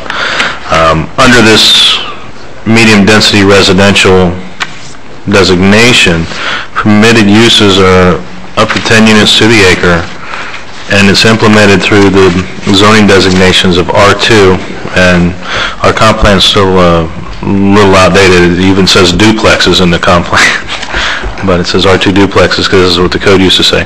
You can't leave until we fix that. Yeah, well, sorry about that one, guys. It's a much longer process than I'm going to be here. Hear me, you can't leave. R3 multiple apartment, RTH townhouse, RCH cluster home, and RMH residential mobile home park, RT&D, which is traditional neighborhood development, and GP, which is government property.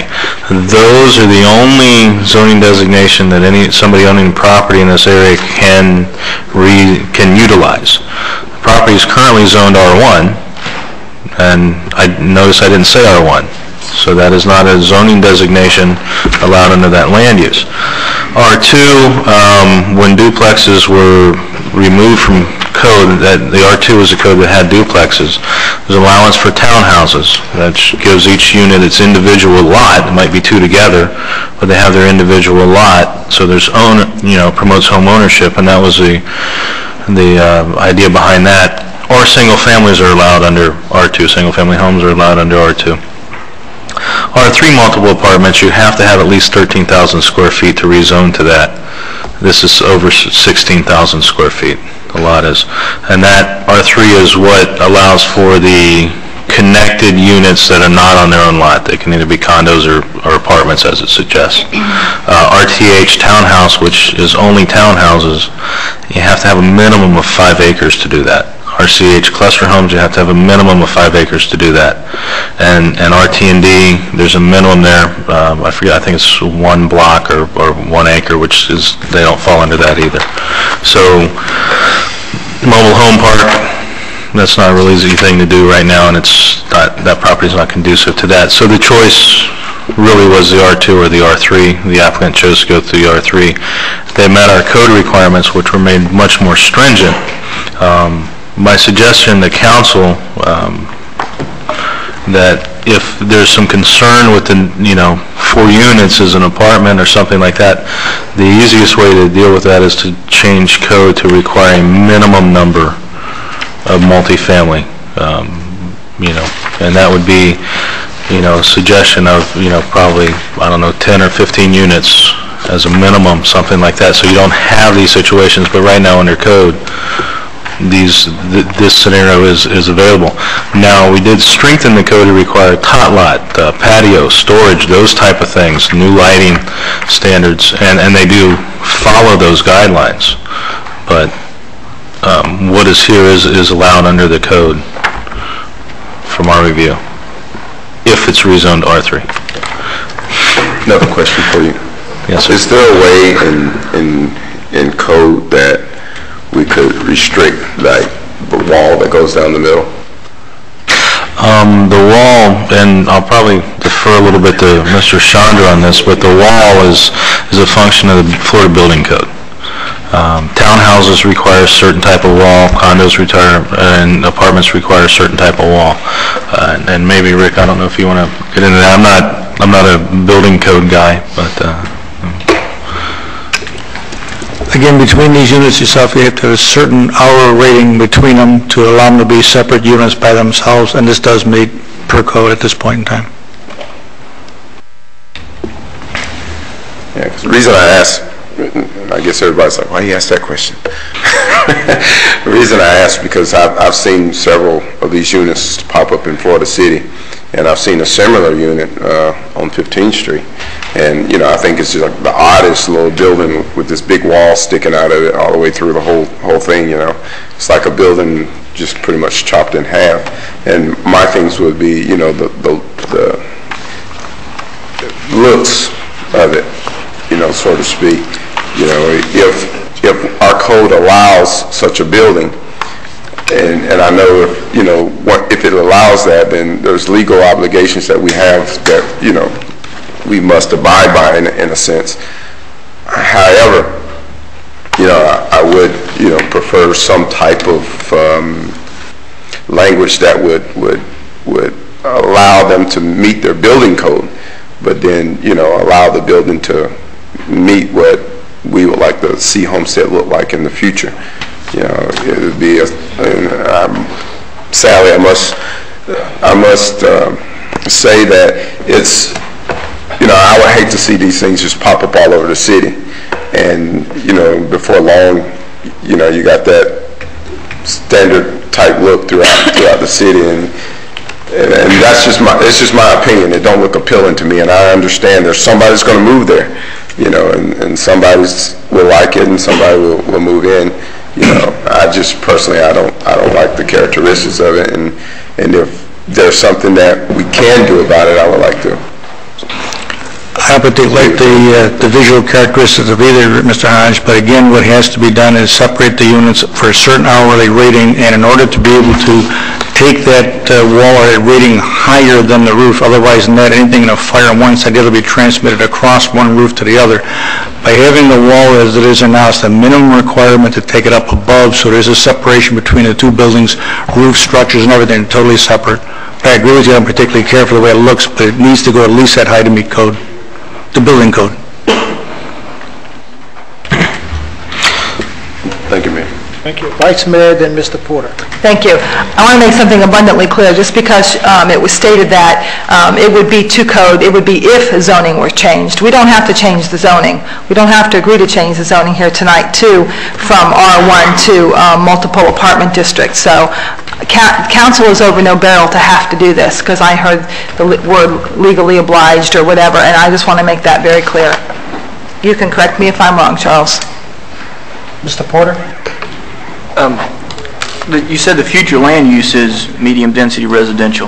That's correct. Okay, so there's a single family on there now? There's a single family? That is correct. Does that meet code or no?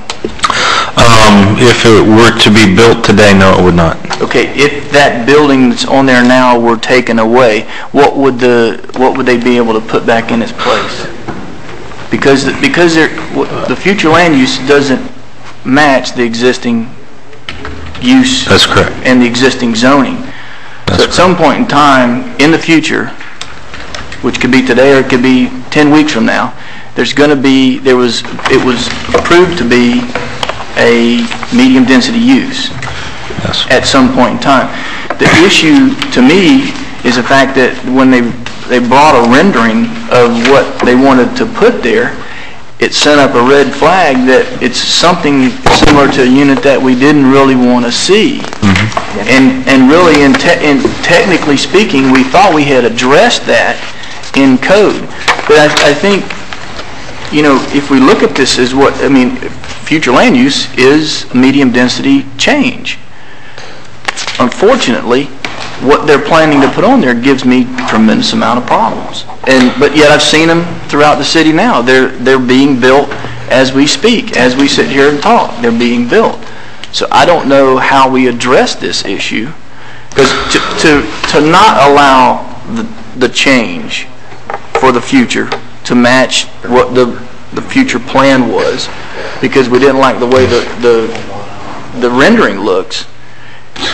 It's kind of gives me problems. So I don't know what we should do, because if we give him this change, and they won't have to come back with the drawings anymore, because he's there by right. True? That's true. You could tell him you're not happy with the drawings. They can go back to the drawing board. I'd hoped their architect would have been here today, but he was not available. Understand that the properties surrounding this, the apartments that are along 11th Street and the duplexes and quadplexes and those in this area tend to be at a much higher density. And this is right at 10. I mean, you take some of the apartments on 11th across from St. John's Episcopal, you're talking 25 units to the acre. Some of the duplexes and triplexes in there, 17 units to the acre. Much smaller unit sizes. Were we real pleased with the product? We tried to talk to them about just raising the structure that was on the property now and chopping it up into 4 townhouse lots. Wasn't what the applicant wanted to do. This is what he processed. He did meet our code requirements if it were to be rezoned. So, and it is consistent with the comprehensive plan.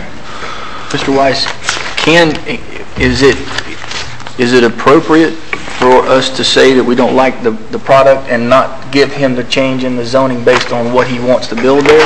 Because it does fit in the comprehensive plan. So I'm a little confused. Okay, Susan, you correct me if I'm wrong, but the fact that something is in the comprehensive plan, what you must do is the property must be given zoning that's consistent with that. It doesn't need to be given. Is the existing zoning included within the current land use designations? No, and that's what staff is addressing. R1 is not specified as a way to implement medium-density residential. When you have, I think this is something for you to know anyway, if you have a comprehensive plan designation of X, there's no obligation on the council to give the zoning that gives the maximum density under that particular land use classification. What the law says is that you have to give one that's included within that, but you don't need to give the maximum density, but you must give one that's included. The question I asked Susan was, does the current zoning match the current land use designation? The answer is no. So you must give them a zoning that is consistent. A question could be, what else is consistent? The most consistent would be R2, which would allow for townhouse units or the single family that's currently occupying that property. So if you understand what I'm saying, it applies to everything. Even very high density under the comprehensive plan doesn't mean you need to grant high density. You just need to grant something that's listed under that category. It could be less. The other items are RCH cluster house, minimum 5 acres. Can't do that. RTH townhouse, minimum 5 acres. You can't do that one either. GP for government property. RT&D for traditional neighborhood development. Doesn't meet the size requirement for that one. And MH, which is residential mobile home park, which is, I think, so he's asking for R3. That's correct. And obviously, in a medium-density residential unit, that's appropriate. R2 under the plan, yes. There's R3 components in the vicinity? Yes. There's R2 components in the vicinity? Yes. At some point in time, we've got to change the zoning from single-family to something. That's correct. There's a third one too, right? RUTH, there's RTH, RCH. In the vicinity right now, there's only R2, R3, and R1. The ones that are available, there's 3 of them available. Really available? Not because of the size restriction. So what's available with the size restriction? R2, R3, government property, and RMH, which is mobile home. Your obligation legally is to give them one of those categories that's available. Okay, but he's asking for R3. That is correct. So in order for us to deal with R2, we have to turn him down in an R3 capacity and see if he wants to come back for an R2. But okay. Defer that one to the attorney.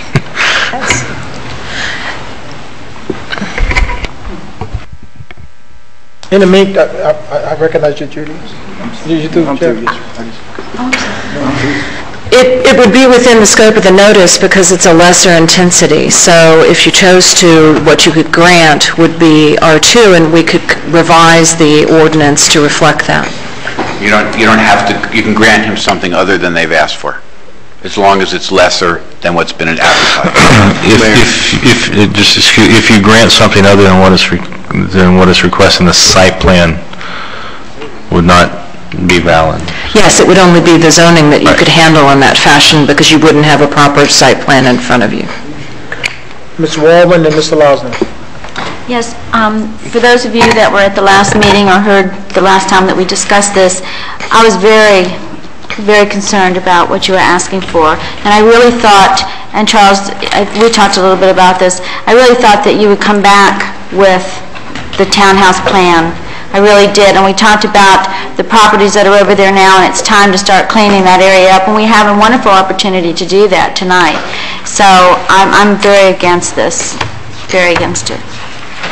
Still. Thank you, Mayor. Thank you, Mr. Lausner. Thank you, Mayor. I guess the question, Charles, then, if we were to grant R2 and they elected to come back for site plan approval, would that reduce down to 3 the number of units? No. 2. No. No. The density is still the same. It's up to 10 units to the acre. R2 allows for either a single-family home or townhouses. Mm-hmm. But if we were to grant R2, are there some protections in R3 that we don't have in R2? That is correct. The lot by a matter of right could go away, for example. That's correct. And I find myself in a very odd situation here. Yes. In that R2 gives up some of the things that have been incorporated in the site plan, although R2 on the surface seems to be far more acceptable, seemingly. Yes, and the trade-off, or if you would not really trade-off... Well, it's not a density reduction. It's not a density reduction. Townhouses would have to be on their own lot. They could not keep the current structure that's on their property. It would have to be raised, which they did look at doing, and they looked at trying to do the townhouses in R2, but leave the current structure on there. It was not feasible. The property would also have to be platted. So right now under the R3, if it's all one unit, it does not have to go through the platting process because it's already a platted lot. The townhouse development would require a townhouses would be replatting and divided up into separate lots. Multiple units are just a boundary plat. So I guess we need to hear from the applicant. That would be my suggestion. Let me get Mr. Hodge and the Vice Mayor, then Ms. Waldman. Well, Steve asked the question I had. Vice Mayor. Thank you. I still think that we need to do what we appear to be is the right thing in going from R1 to R2 and not R3 because we're still rezoning to a multi-apartment district. Also, it's 0.37 acres, so you're still saying that they can still do 4 on 0.37? 4 townhouses. Yeah, there's under the density section of our code, if it's on a block that was mostly built out prior to 2001 and platted before, I forget the date, I don't have the code exactly in my head, then you go to the middle of the right-of-way. It's on a gross basis. And keep in mind that our comprehensive plan, all densities are on a gross basis. It's where code that we limited on a net basis, which does not include the right-of-way. But on areas that are already platted, it does allow to the center of the roadway. Because I'm doing the math here and I'm not getting 4 units. But if you go to the middle of the right of way, you'll get it. Yeah, you get 3.7 on the way it is now. We need to take a look at that as well, then, don't we? Yeah, we just changed it a while ago. Yeah, we can look at it. That makes no sense. But, that helps implement the urban design issues. Yes, and it also promotes more of the infill, and that was the reason for it, was to promote the infill areas. What was staff and the Planning and Zoning Board recommendation? Planning and Zoning Board voted for approval 4-0, and staff's recommendation was... Yes, sir. And staff's recommendation was for approval. Ms. Waldman?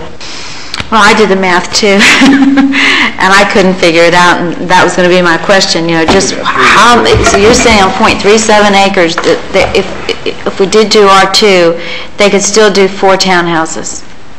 And how much square footage would be in those townhouses?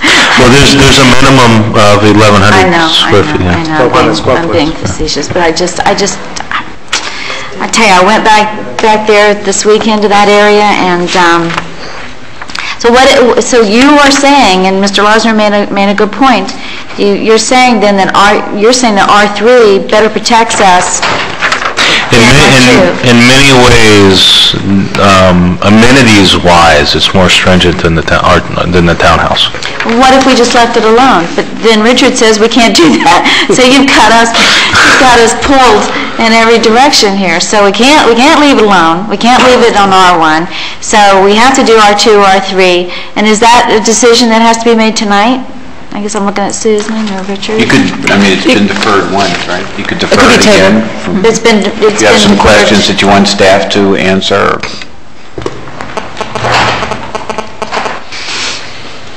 Well, I think we need to weigh into the amenities with the R3, and from my perspective, I think it'd be better for the city. I agree with the staff and the Planning and Zoning Board, so the R3 in the long run would be better.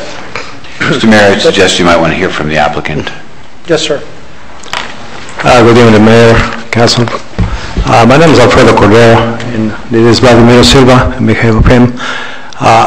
We've been dealing with this for the last year, and unfortunately today, Robert Barnes is supposed to be here with a presentation of pictures of the other building that was done on 10th Street and 2nd Avenue. 10th Street and 2nd Avenue, right behind on the south side of the hospital. And what he's planning to do is something completely different than probably what you picture. Most of the units, all the units, are going to have 1,200 square feet. And also they're going to be like a condominiums. They're going to be sold.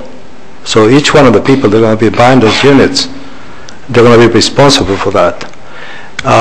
In the area, as everybody knows, there's a few houses and there's a lot of junk up there. There's a lot of cars, trash. And I believe bringing these units in, they're probably going to bring the area to upgrade in every way. So I would like to see if every one of you people and councils, we think back again and see if there's any other way so we can put this to an end. Every time we turn around, it's money and it's time from everybody, and for you guys also. We've been dealing with this for the last 30 minutes, and I would like to see if tonight we can walk away with a resolution of approving something, or see what we can do with the property. I think the council would probably move forward if we could see the renderings. If there's a way we could, would this delay you so much that you put you in a financial bind, or we delay it to the next council meeting? Because I'd like to see the actual rendering of this, the actual design of this project. Right. Well, we got the design. We got the design. I'd like to see it. And I believe Charles has a design, and we changed 3 times already the design. Mr. Mayor? Yes. You said something very key just then. You said that these units would be for sale. Yes. See, when we hear the word duplex, and we think about the word duplex, we think about rentals. Actually, always, always, always. Yes, actually, you're looking at a duplex because of the design, probably of the firewalls that we had to commit with the design. But also, these 4 units, they're going to have a playground on the back. We're supposed to put a jacuzzi or a pool, and we agreed to put the pool, having the ground for the kids. And we changed the design 3 times. But Mr. Mayor, I would like to suggest that we have a special meeting a half hour before the CAL meeting next week and see the renderings. And I agree that I'd like to see what the architect has changed, because you're saying he has changed things. Yes, we changed 3 times already the design. It won't break us, but also on the other hand, as you see, the materials are going up and everything is going up. Looking at the neighborhood, I believe we're going to increase the beauty of the neighborhood with a different design, and it's going to be something different. It's new. It's a new construction. Well, what we will do, we have a committee of the whole next Tuesday. Is it next Tuesday? This Tuesday. We'll put it on the agenda next Tuesday, and let's take a look at it, and I think we'll move it forward for you. Thank you. What we do is probably we can bring you some of the pictures and some of the plans. I think that'd be very helpful. To really see what we're trying to do. I think it'd be very helpful. Thank you. Thank you, sir. So, Mr. Mayor, just so we're clear, we're continuing this to a time certain of your CAL meeting for discussion, and then it would come back to the subsequent council meeting for a vote? Yes. What about the motion on the table? What about the motion on the table? States that we're just continuing the public hearing to the... You know what, I don't feel comfortable continuance to a CAL meeting. I think if you want to have a special meeting at a time certain before the CAL, but I don't feel comfortable considering this, having a public hearing on a zoning item at a committee meeting. It should be a special meeting, special call meeting prior to the CAL. Prior to the CAL, we can do that. Or the following regular meeting, whichever you want. They want to do it, they want to do it as special. Mayor Warner, in respect, I had asked to have that done for next week, because I don't want to see them have to go 2 weeks, but 1 week I think you'd be agreeable to, would you not? Okay. Well, we do that. We have a special call meeting next Tuesday at 5 p.m. Okay, so the motion would be to continue the public hearing on this item to the special call meeting on Tuesday at 5 p.m. Motion by the Vice Mayor, is there a second? Second. Second by Mr. Hodge. All in favor, say aye. Aye. Opposed? Mayor, let me just ask Charles. Charles, will you still be at that meeting? No. If you ask real nicely, I'll think about it. I don't need, that's fine, but the point being that anything that has an R3 or an R2 designation, we're not going to have the ability to have them come up to this level of detail and have us approve or disapprove of the design. Only in this particular case, because he is asking for a zoning change, can we even address his site plan or the way his layout is. Conventional zoning, R2 or R3, it can be this way, correct? Yeah, if it's already zoned and he meets all the requirements, I mean, you still have site plan approval, but it gets very touchy, and I don't want to put my foot in the mouth on a legal issue that maybe the attorneys will be better to answer, but yeah, if it's an as-of-right development, then it gets more touchy on whether you approve or disapprove. I'd like for some sort of guidance from staff on the physical characteristic of the duplex, the conventional duplex, and the physical characteristics of what are being built now, because clearly, if you drive up to some of these units, they appear to be what we all remember to be, the regular duplexes. And I just need some guidance. Duplex, keep in mind, duplex is 2 dwelling units, common ownership, 1 owner. Duplex is an ownership and a structural situation. A duplex doesn't have to have the certain fire separation that a townhouse has to have. As Mr. Hodge had talked about, the wall coming out of the middle of the roof, that type of thing. It doesn't have to have that certain separation, and it would be 1 owner. Now, theoretically, you can take a duplex, condo it, and sell the air inside the unit, and the remainder of it would be common property. That's what this applicant had suggested doing. Same thing as, but structurally, it's the same as an apartment. Thank you. Thank you, Mr. Porter. All right.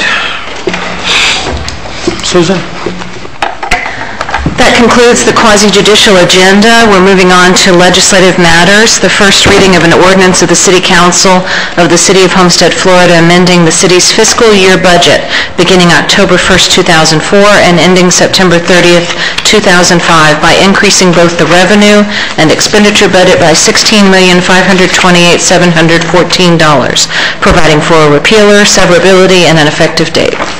The motion for approval. move it. Motion, second. Moved by the Vice Mayor, second by Councilman Hodge. Any questions from council? This is the first reading. Is there any comments from the audience? Amending the city's fiscal year budget. Any comments from the audience? If not, I'll close the public hearing. Any final comments from council? Roll call, Madam Clerk. Councilman Porter?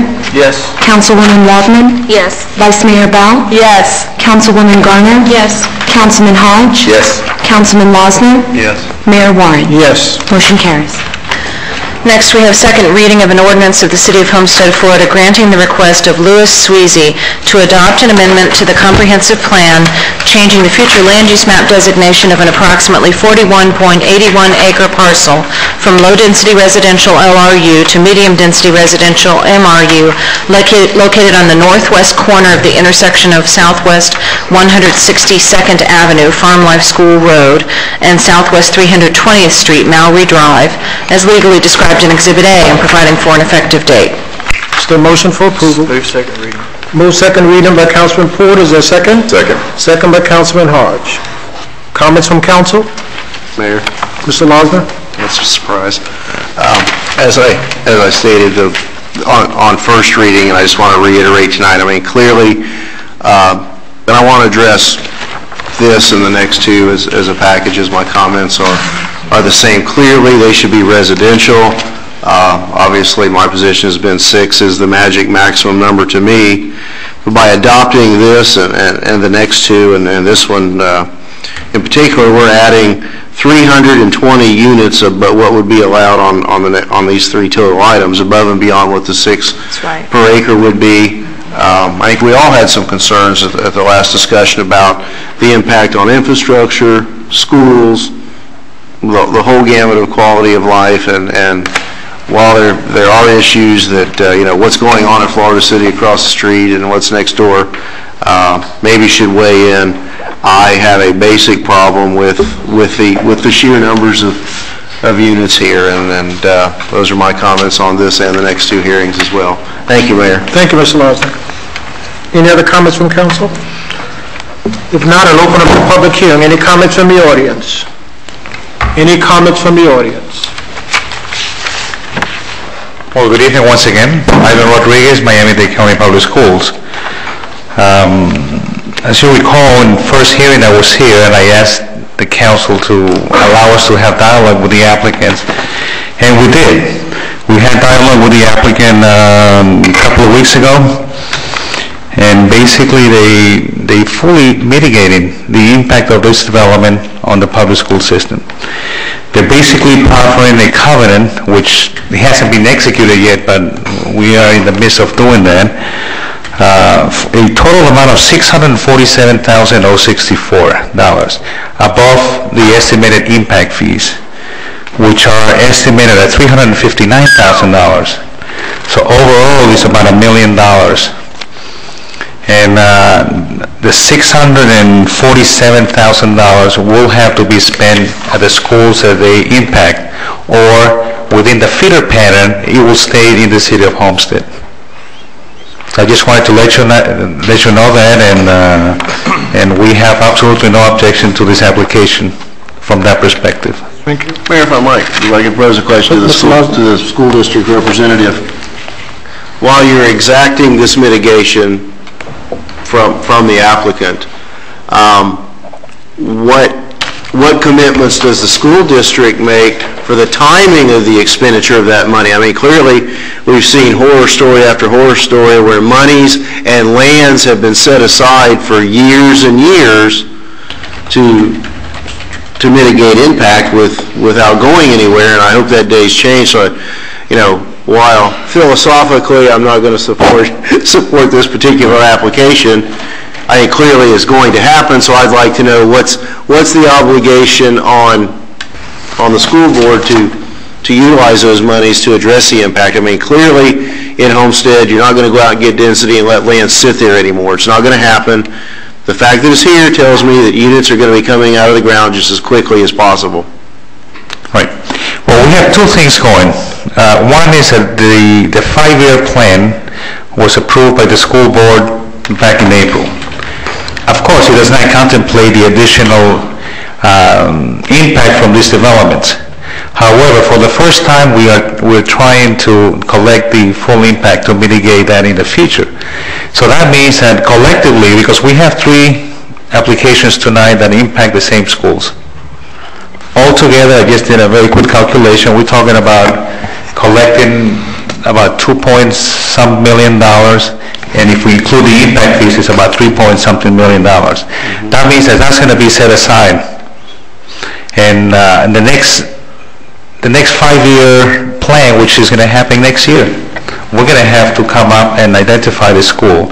Right now, we couldn't identify the school. We didn't know this was coming. So we're going to have to identify, we're going to have the money set aside for that. Vice Mayor? Thank you. I really do appreciate the school board's change and the change in thinking and the fact that they are requiring this additional monies to be kept in exactly the place that they're captured. But with all due frankness, we know that the school board cannot build us the schools in the time frame. Probably if the kids are in elementary school, these homes, as we increase density and we keep changing our future land use map to give us an increase in density, what's going to happen is that these people are going to be in place and these kids are going to be in high school before we get the schools built. I mean, that's just the history and that's reality. Right. Because we all know about the 5-year plan, and I've got a copy of the current 5-year plan. I went to a workshop on what's happening, and it was excellent. I do appreciate Superintendent Crew's positioning on his change of thinking, and it's wonderful. But we absolutely know that with this increasing density, constant increase in density, this is just a small sampling, that we cannot, it's just like keeping up with the infrastructure. It's impossible. Right. You know that those schools are not going to be there in time for these kids. We know that. There's also another caveat, that is that we have a class size amendment that we cannot have any overcrowded schools.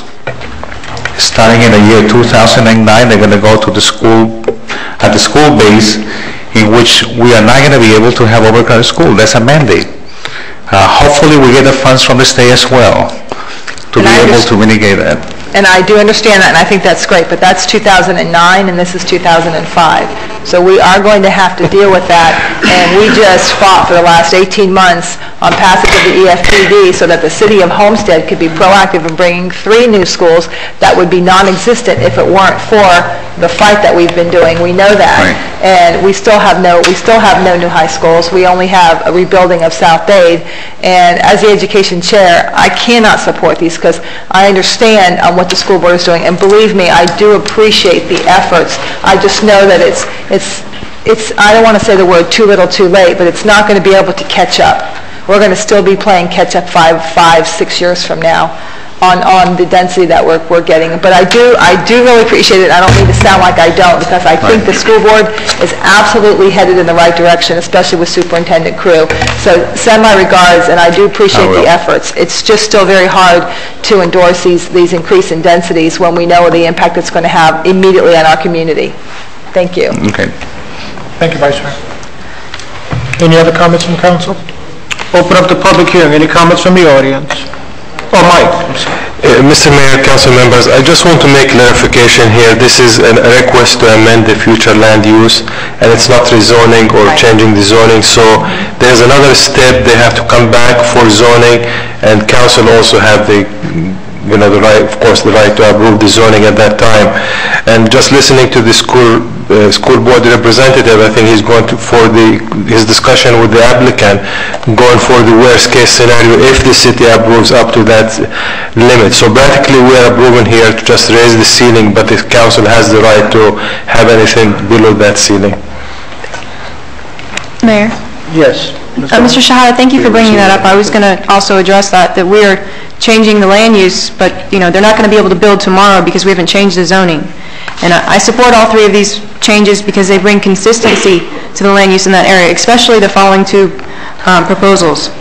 The current land uses don't fit, and we are making it cohesive. So I'm not going to speak for any of the other ones because I support all 3 of them for the same reason. Thank you, Ms. Garner. Any comments from the audience? If not, I'll close the public hearing. Any final comments from council? Roll call, Madam Clerk. Councilwoman Waldman? Yes. Vice Mayor Ball? No. Councilwoman Garner? Yes. Councilman Hodge? Yes. Councilman Losner? No. Councilman Porter? Yes. Mayor Warren? Yes. Motion carries. Next is, and before I go on these 4 comprehensive plan amendments, as always, we have the sign-in sheet for the public. If you're interested in following the fate of these amendments, if you sign up, you'll be on a mailing list, and the Department of Community Affairs will be notifying you of what happens on these when they review them. The next one is second reading of an ordinance of the City of Homestead, Florida, granting the request of Tropical Forest LLC to adopt an amendment to the comprehensive plan changing the future land use map designation of an approximately 20-acre parcel from heavy commercial use HCU to medium-density residential MRU located on the northeast corner of the intersection of Southwest 172nd Avenue and Southwest 336th Street as legally described in Exhibit A and providing for an effective date. Is there a motion for approval? Motion. Moved by Councilman Hodge, seconded by Councilman Porter. Any questions or comments from council? Any questions or comments from any members of the audience? Roll call, Madam Clerk. The school board need to weigh in? There's a school. I don't want to Mr. sound Rodriguez, I'm repetitious. I sorry. basically have the same comment for all 3 applications. You just have different numbers, but we did meet with the applicant, and they fully proffer to mitigate the impact of this development on public schools. And they proffer a covenant which we're working on, and hopefully we'll get it executed. So from our perspective, we have no objection to this application. Thank you. Thank you. Mr. Porter? They're going to pay an impact fee for building. Is 336 a county or a city road? The road to the south? That's 336, right? Yeah, I believe it's a county road. I'm not certain on that. I know there has been an agreement between the county and the city of Florida City, and we have spoken to the planning consultant for the city of Florida City, who is also our planning consultant. And the developer that is developing in Florida City, one of their obligations was to improve 336 out to 167. 167 being in front of Tennessee. Tennessee. Yes, and also 172 Avenue, which is a dirt road to nowhere, which would be next to this property. That will be, I believe it's either 3-lane, minimum of 3-lane, I believe it might be 4-lane out to 344th Street. Now 336 would be improved to what? To what it just improved 2-lane roadway. It would stay 2-lane. It would stay 2-lane. The right-of-way is there for a much larger roadway, but it is. Sorry? I said the right-of-way is there for a larger roadway, but I believe it would only stay 2-lane. As I was trying to get it, we talked about it, and it was, well, it's not true 4-lane, it's just divided going into the villages, so if it was improved, it'd still be better than what it is. Yes, yes. Okay, thank you. Thank you, Councilman Porter. Any other comments from any members of council? Roll call, Madam Clerk. Vice Mayor Bell? No. Councilwoman Garner? Yes. Councilman Hodge? Yes. Councilman Losner? No. Councilman Porter? Yes. Councilwoman Waldman? Yes. Mayor Warren? Yes. Motion carries. Next is second reading of an ordinance of the City of Homestead, Florida, granting the request of Ernest Valdez to adopt an amendment to the comprehensive plan, changing the future land use map designation of an approximately 20-acre parcel from heavy commercial use HCU to medium-density residential MRU located adjacent to the south side of Southwest 336th Street, north of Southwest 340th Street, east of Southwest 172nd Avenue, and west of Southwest 167th Avenue, as legally described in Exhibit A and providing for an effective date. Is there a motion for approval? Motion. So moved. Motion by Councilman Hodge, second by Councilwoman Garner. Any comments from council? If not, I'll open up the public hearing. Any comments from the audience? Any comments from the audience? Ivan Rodriguez, once again, wanted to let you know that we met with the applicant, and they fully mitigated the impact of their development on the public school system. So from that perspective, we have no objections to this application. Thank you. Any final comments from council? Roll call, Madam Clerk. Councilwoman Garner? Yes. Councilman Hodge? Yes. Councilman Losner? No. Councilman Porter? Yes. Councilwoman Waldman? Yes. Vice Mayor Bell? No. Mayor Warren? Yes. Motion carries. Next is second reading of an ordinance of the City of Homestead, Florida, adopting an update to the comprehensive plan, establishing an estate density residential ED land use classification, a neighborhood mixed use NMU land use classification, and a planned urban neighborhood PUN land use classification within the future land use element. Applying the planned urban neighborhood PUN to create the Southwest Planned Urban Neighborhood, establishing an additional transportation corridor within the transportation element, and changing the future land use map designations on various properties throughout the city as legally described in Exhibit A, pursuant to the provisions of the Local Government Comprehensive Planning and Land Development Regulation Act, and providing for an effective date. So moved. Moved by Councilwoman Garner, is there a second? Second. Second by Councilman Hodge. Any initial comments from council? If not, I'll open up the public hearing. Any comments from the audience? Any comments from the audience? If not, I'll close the public hearing. Any final comments from council? Roll call, Madam Clerk. Councilman Hodge? Yes. Councilman Losner? Yes. Councilman Porter? Councilwoman Waldman? Yes. Vice Mayor Bell? Yes. Councilwoman Garner? Yes. Mayor Warren? Yes. Motion carries. Mayor, before we leave the Mr. land use, thank you. I noticed in the Sunday Herald that there were some advertisements regarding comp plan changes that were generated by county staff, many of them lying within the city of Homestead, and I didn't have my magnifying glass to really sit down and be able to figure out where they were or even what some of them were. Have we been tracking those, or is there anything there that we should really be concerned about and take a position on? There are quite a few that took place within our city limits, but it's my understanding that our comp plan governs within our city limits. No, nothing in real conflict or create any issues. Okay, thank you. Thank you, Mayor. Thank you, Mr. Lodge.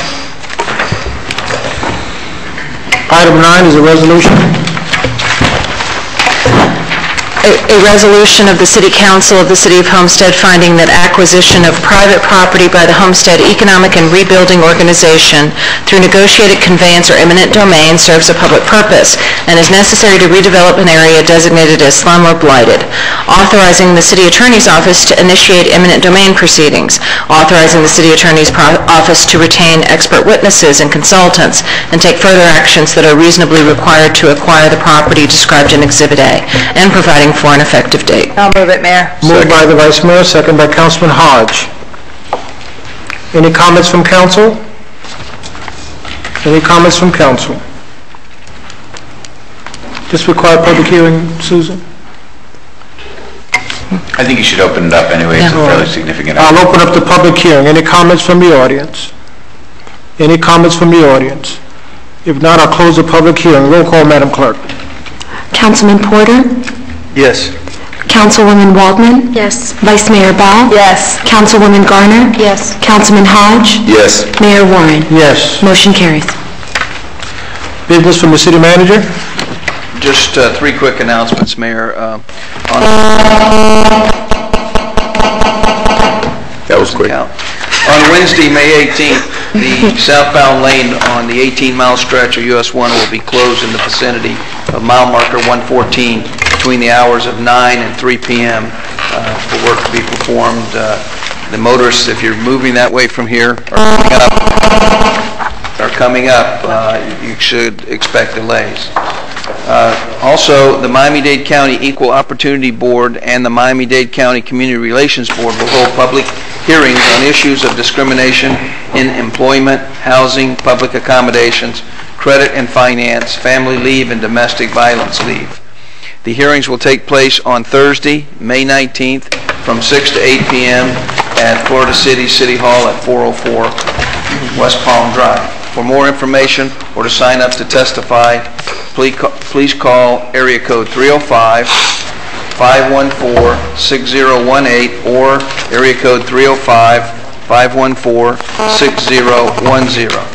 Lastly, a representative from Congressman Mario Diaz-Balard's office will be here on Wednesday, May 18th to assist residents with any questions or concerns having to do with federal issues such as immigration, Social Security, Veterans Affairs, Medicare, and federal grants.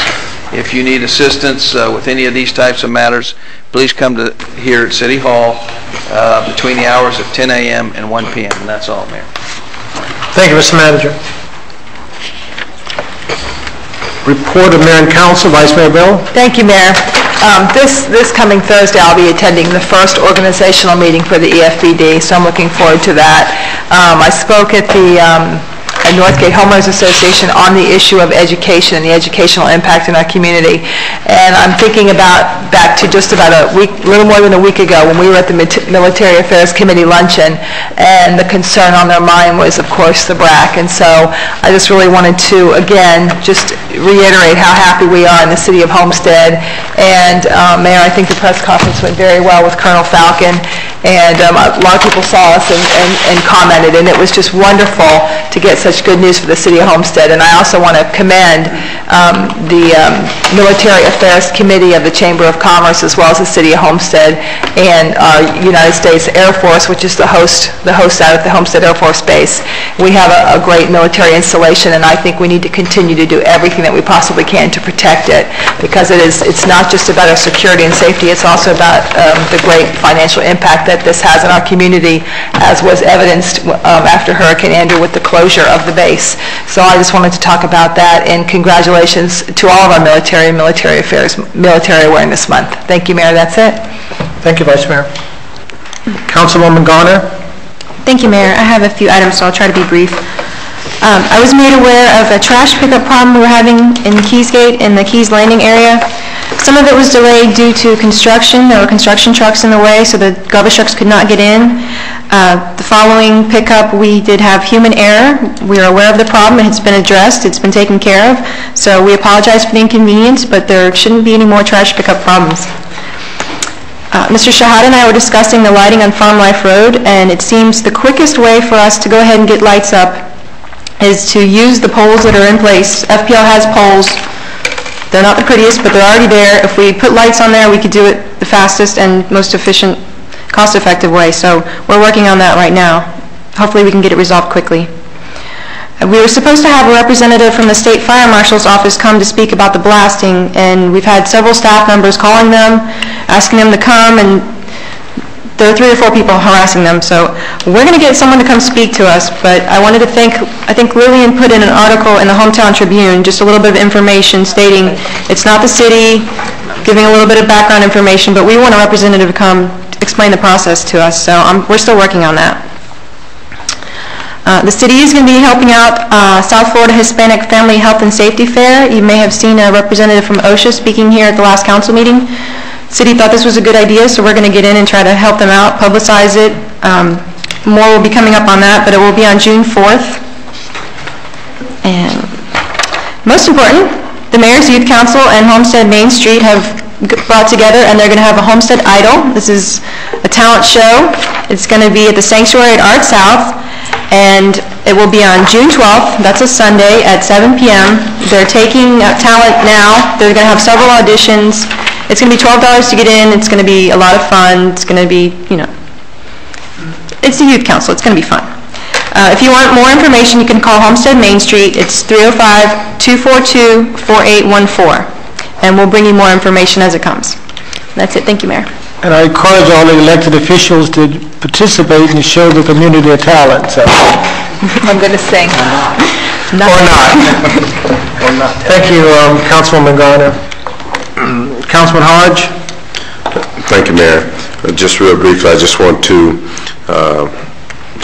congratulate and thank Mr. Stouts for all his hard work and due diligence that he's been doing. He's really been doing a great work, and I just really want to give him a pat on the back whenever I can. We spoke a little bit today, and I just kind of let him know, the level of trust that I have for him, and I really thank all the hard work that he's done. He really knows how to make $1 out of 15 cents and make a lot happen. So I just really want to thank him for that. And also I want to congratulate Charles for his endeavor and let him know that we will miss him here in Homestead. And that's all I have, Mr. Mayor. Thank you, Mr. Hodge. Councilman Losner. Thank you. Councilwoman Garner, Homestead Idle sounds very interesting, but in odd numbers years, the words voted off, I don't think are any words that any of us want to hear. I don't think we want you as a Simon. No. Do I make a good Simon? Yes. He's my favorite. My wife and kids tell me that, but anyway. A couple weeks ago at the council meeting, we had a resolution celebrating Public Works Week, and I just wanted to announce again, back to the children of the community, that the Homestead Public Works and Services Department is having a huge program out at Harris Field on May 19th. And all the local schools, grades pre-K through second grade, have been invited to see demonstrations of all the trucks and the equipment. And I know that's something that could make a big impression on a lot of kids who really sometimes have no clue how the garbage gets picked up and where the water comes from and where the concrete gets poured from. And I know that's something very rewarding to our staff members who take part in that demonstration for the children. In that regard, Kurt, I don't think you announced it when I walked out for a few moments a minute ago that we do expect to have a new utilities director in early July. We look forward to that. I know, Kurt, you shared with me he comes highly recommended and with a strong business end background in utilities, and I hope that he has the full authority and discretion to come in and do whatever is necessary to make us more competitive and keep us competitive in the provision of all of our utilities, whether it be electric, water, or what have you. I want to real quick welcome back Susan and congratulate her. It's good to have you back. And, I promised we wouldn't keep her too late anymore now that she needs to go home at night.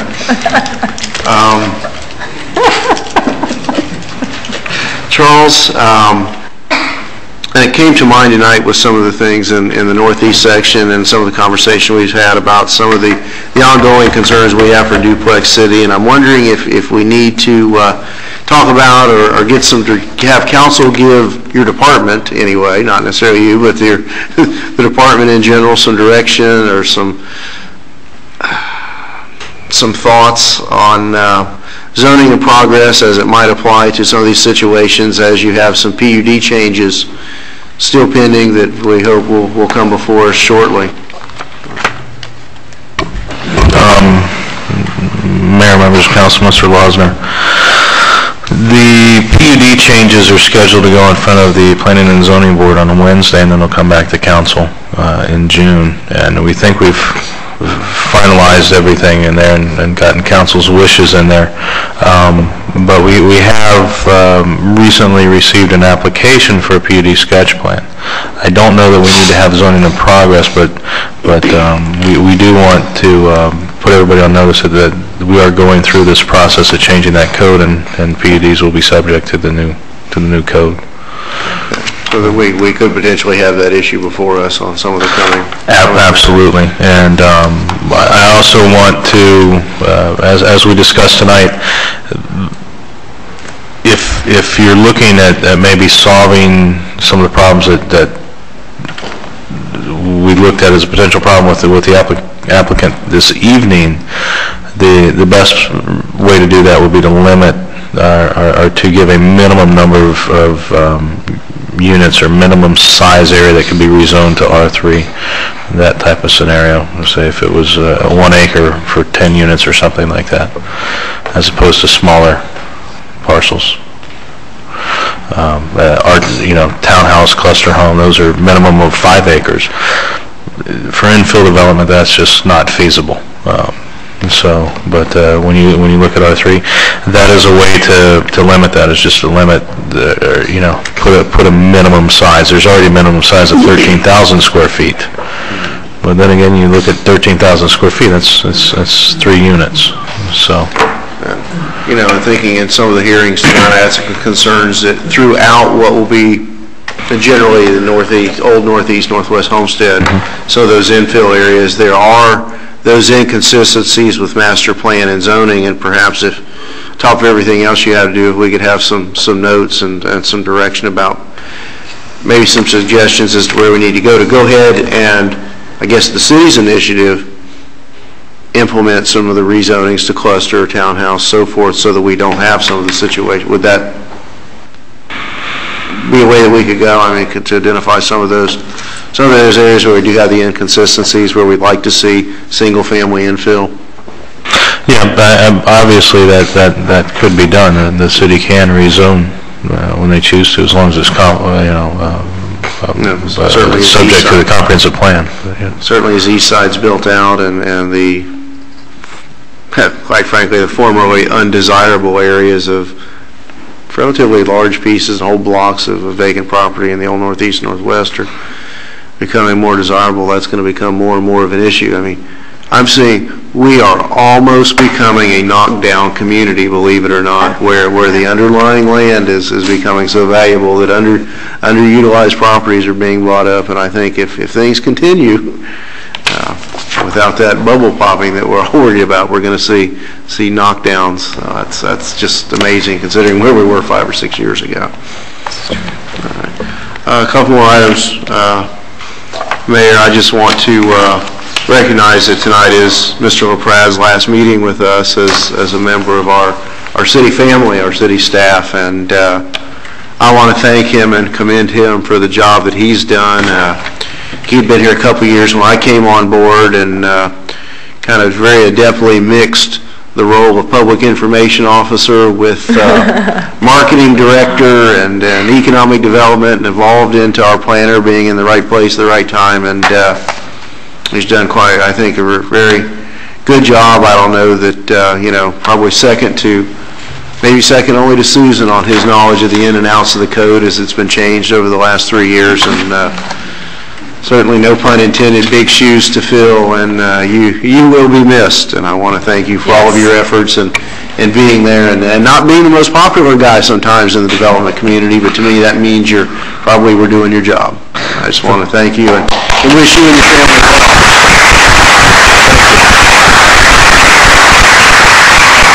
Thank you. A couple of weeks ago, when I first heard about the efforts of Miami Beach to establish some sort of the safe zone as to the predator issue, I asked our staff and our attorneys to look into it. And I know there's some legal issues that are coming out now, but it is something that we're looking at, and I hope we can bring something forward very soon. As we've noticed, for a small community, we have a high concentration of schools, and unfortunately, many of our older schools are located within those types of neighborhoods that seem to provide that type of housing, lower cost housing, dense housing, and I think we really need to be concerned about that. And I know that there is some concern throughout South Florida as to what's the fine line between establishing those protections and what's legal to do. And then finally, I just want to commend those mothers and staff members and parents out at Keysgate Charter School who put together their first annual golf tournament, and thank the city for taking a sponsorship position there. It was to raise money for a computer lab, and I hope that we can have them in and have some announcement as to the monies that were raised from within this community. I understand they had about 118 golfers, which is just phenomenal for the, I think Mr. Hodge was out there, and I won't tell you which staff members were talking to me about your ditch digging exploits, but you didn't see a club in my hand either. So again, so I want to congratulate them and hope to have some update on that. One final note here. I think I saw it in the Tribune or in Neighbors a couple weeks ago, but apparently a lot of people have missed it.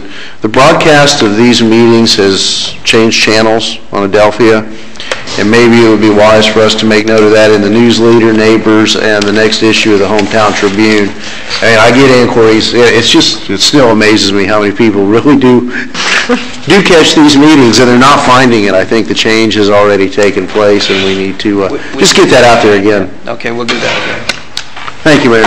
Thank you, Mr. Larson. And while we're under your business, I'd just like to compliment the manager and his staff, and I'm sure you've been involved with the selection of the new utility director. I was extremely impressed with his background and experience, and just looking at that alone, I think he'll probably make a considerable contribution. But it was a very impressive resume, very impressive, so congratulations.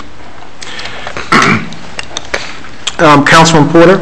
Thank you, Mayor. Just one point I'd like to, months ago or weeks ago, I don't know, I lose track of time, we talked about the necessity for a stoplight at what will be the new BJ's shopping center, shopping plaza, whatever.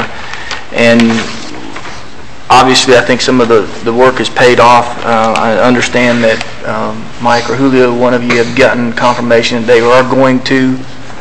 Would you please bring us up? That is correct, yes.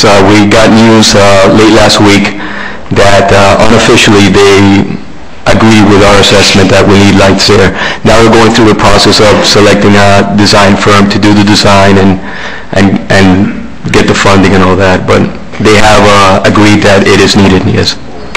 Well, that's a huge success because I know in the past it's taken us considerably longer than this to just get a four-way stop sign, which really has hardly any cost value to the county. But I do want to say that I've been working with Mike and Julio, and they've put together what they think will give us a little bit of leverage at the county, and hopefully, Mayor, with your help, and I would like to say thank you to Curtis Gray, because I called on the development community. I called on Curtis Gray as being one of the people of contact with the county leadership to help us with your leadership, Mayor, to get some eyes turning our way, and I believe we've accomplished. I believe we've accomplished that.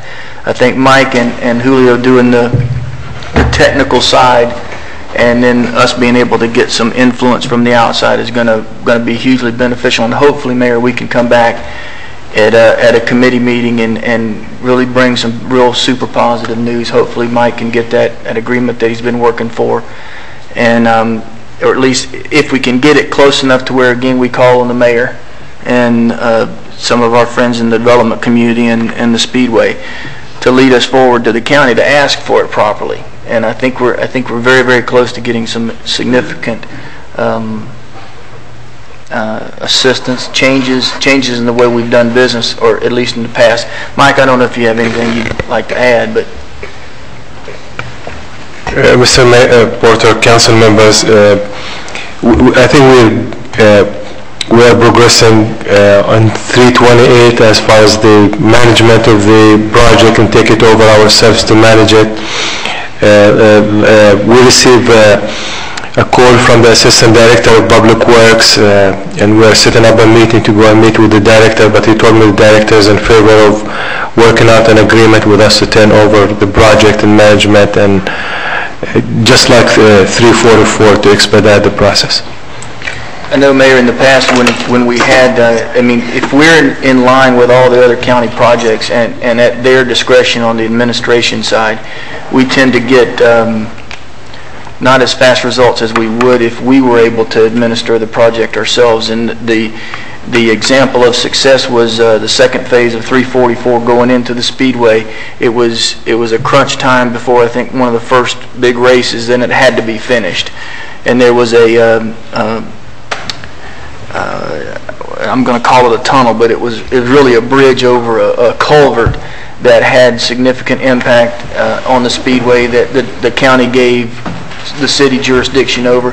Again, the project was done on time, and my understanding and your paperwork proved that it was under budget, and that was one of the things that the county was a little concerned with. So we've done everything, I think, on our side of the equation to put us back in the position to go to the county and say, hey, we'll run the projects.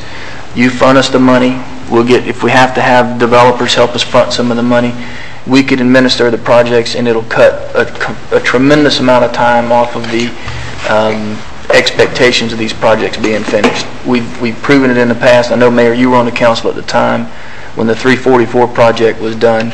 I know I was here, and outside of that, that's the model that we've used. But I do believe we're going to be able to get some real positive things going here in the very near future, and we will bring back a full-fledged presentation to the council so that everybody can know exactly what's been done, and obviously we'll ask for all your help to apply your influences around the county as well. But really, that's it, Mayor. Thank you. Thank you, Mr. Porter. Councilwoman Wallman. Yes, thank you, Mayor. Good work, Mr. Porter, on that light, and Julio and Michael. that's so needed, so very needed. So good work. And by the way, do you know when BJ's is opening? Everybody's asking me that. This summer. This summer? Yes, very, very shortly. Because I was told, I thought October, and then... They're trying to do it before then. Great. Yes, I'm trying to do it. And while you're at, what about the theater? Before you leave, what's the update on the theater? The last I heard was October. Is that still on? I would hope so, because he told us he ordered a film for October. So he's ordered his films for October, so it'll be the foundation's there, and being a tilt wall building, it'll go up when everything's finalized as quickly as the BJ's has gone up, and then the inside will take a little bit of work because they have some extensive soundproofing to do. I'm sure Mayor Warren would volunteer. He wants that thing open really bad. So do I. I would like to see it open. No, I would. I'd like to report to you, Mayor. I'm sorry. No, go ahead. I'd like to report to you and council that we now have a job description for the internal auditor. However, we still need to determine salary and structure as far as the position goes. So I'd like to ask that we put it on the COW meeting for next week so that we can discuss it as a council.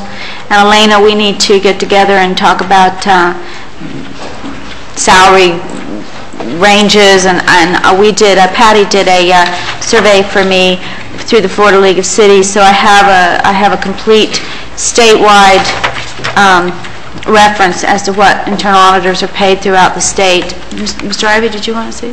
Oh, I thought you were going to say something. So I think it's very important that we work as a council together, since this person will be reporting to mayor and council.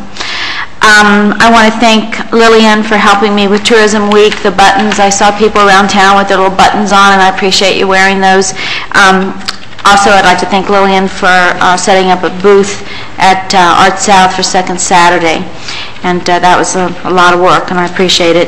I wasn't able to attend the COW meeting because I was representing the mayor at the Migrant Students Recognition Banquet at Signature Gardens. I had a phone call from my good friends Maria and Zip Garza, and they asked me to be a keynote speaker. I don't think I've ever been so touched. It was beautiful, as some of you in the audience know. It was just so touching to see these children from the labor camps being walked down the aisle side by side with their parents. And many of these students were the first graduates in their entire family from high school. So it was just such a rewarding event for me to go.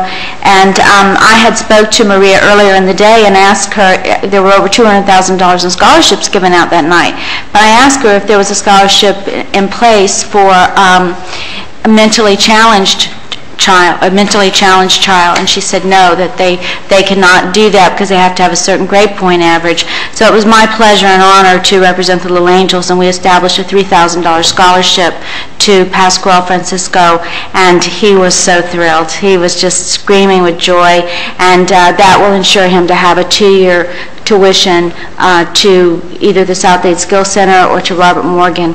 And we were just pleased to do that, and I'm sure that will be an annual thing. We had the groundbreaking and bulldozing for Estrada Park. It was an experience because the lightning was right around the corner. It started to rain and the thunder, but we got it. Boy, Rob bulldozed that thing in about 2 minutes. It was a quick, very quick. And the father from St. John's Episcopal Church, he was there with the 8th grade, the entire 8th grade, which I think was about 8 students. But it was wonderful. I attended the We Count meeting with Mario Diaz-Balart, as well as Mayor Warren and Vice Mayor Bell. It was really interesting to see how many people came out to that and how many issues were raised. We had a monitor that, you know, they were speaking in Spanish, but it was being interpreted in English, and it was just amazing, the concerns of these hardworking people, and my heart goes out to them as well. And I did a lot of other things, but I'm not going to take the time to talk about them. I thank you, Mayor, for the time tonight. Thank you, Ms. Walden. I promised, 4th of July, don't make any plans, but to come to our city. I'll tell you all about it later. It's going to be fabulous. It's free, free, free. Gates are going to open about 6 or 7 that evening on 4th of July. Going to have concerts, rock wall climbing, everything. So, okay, I did it. Thanks. Thank you. Just a few items.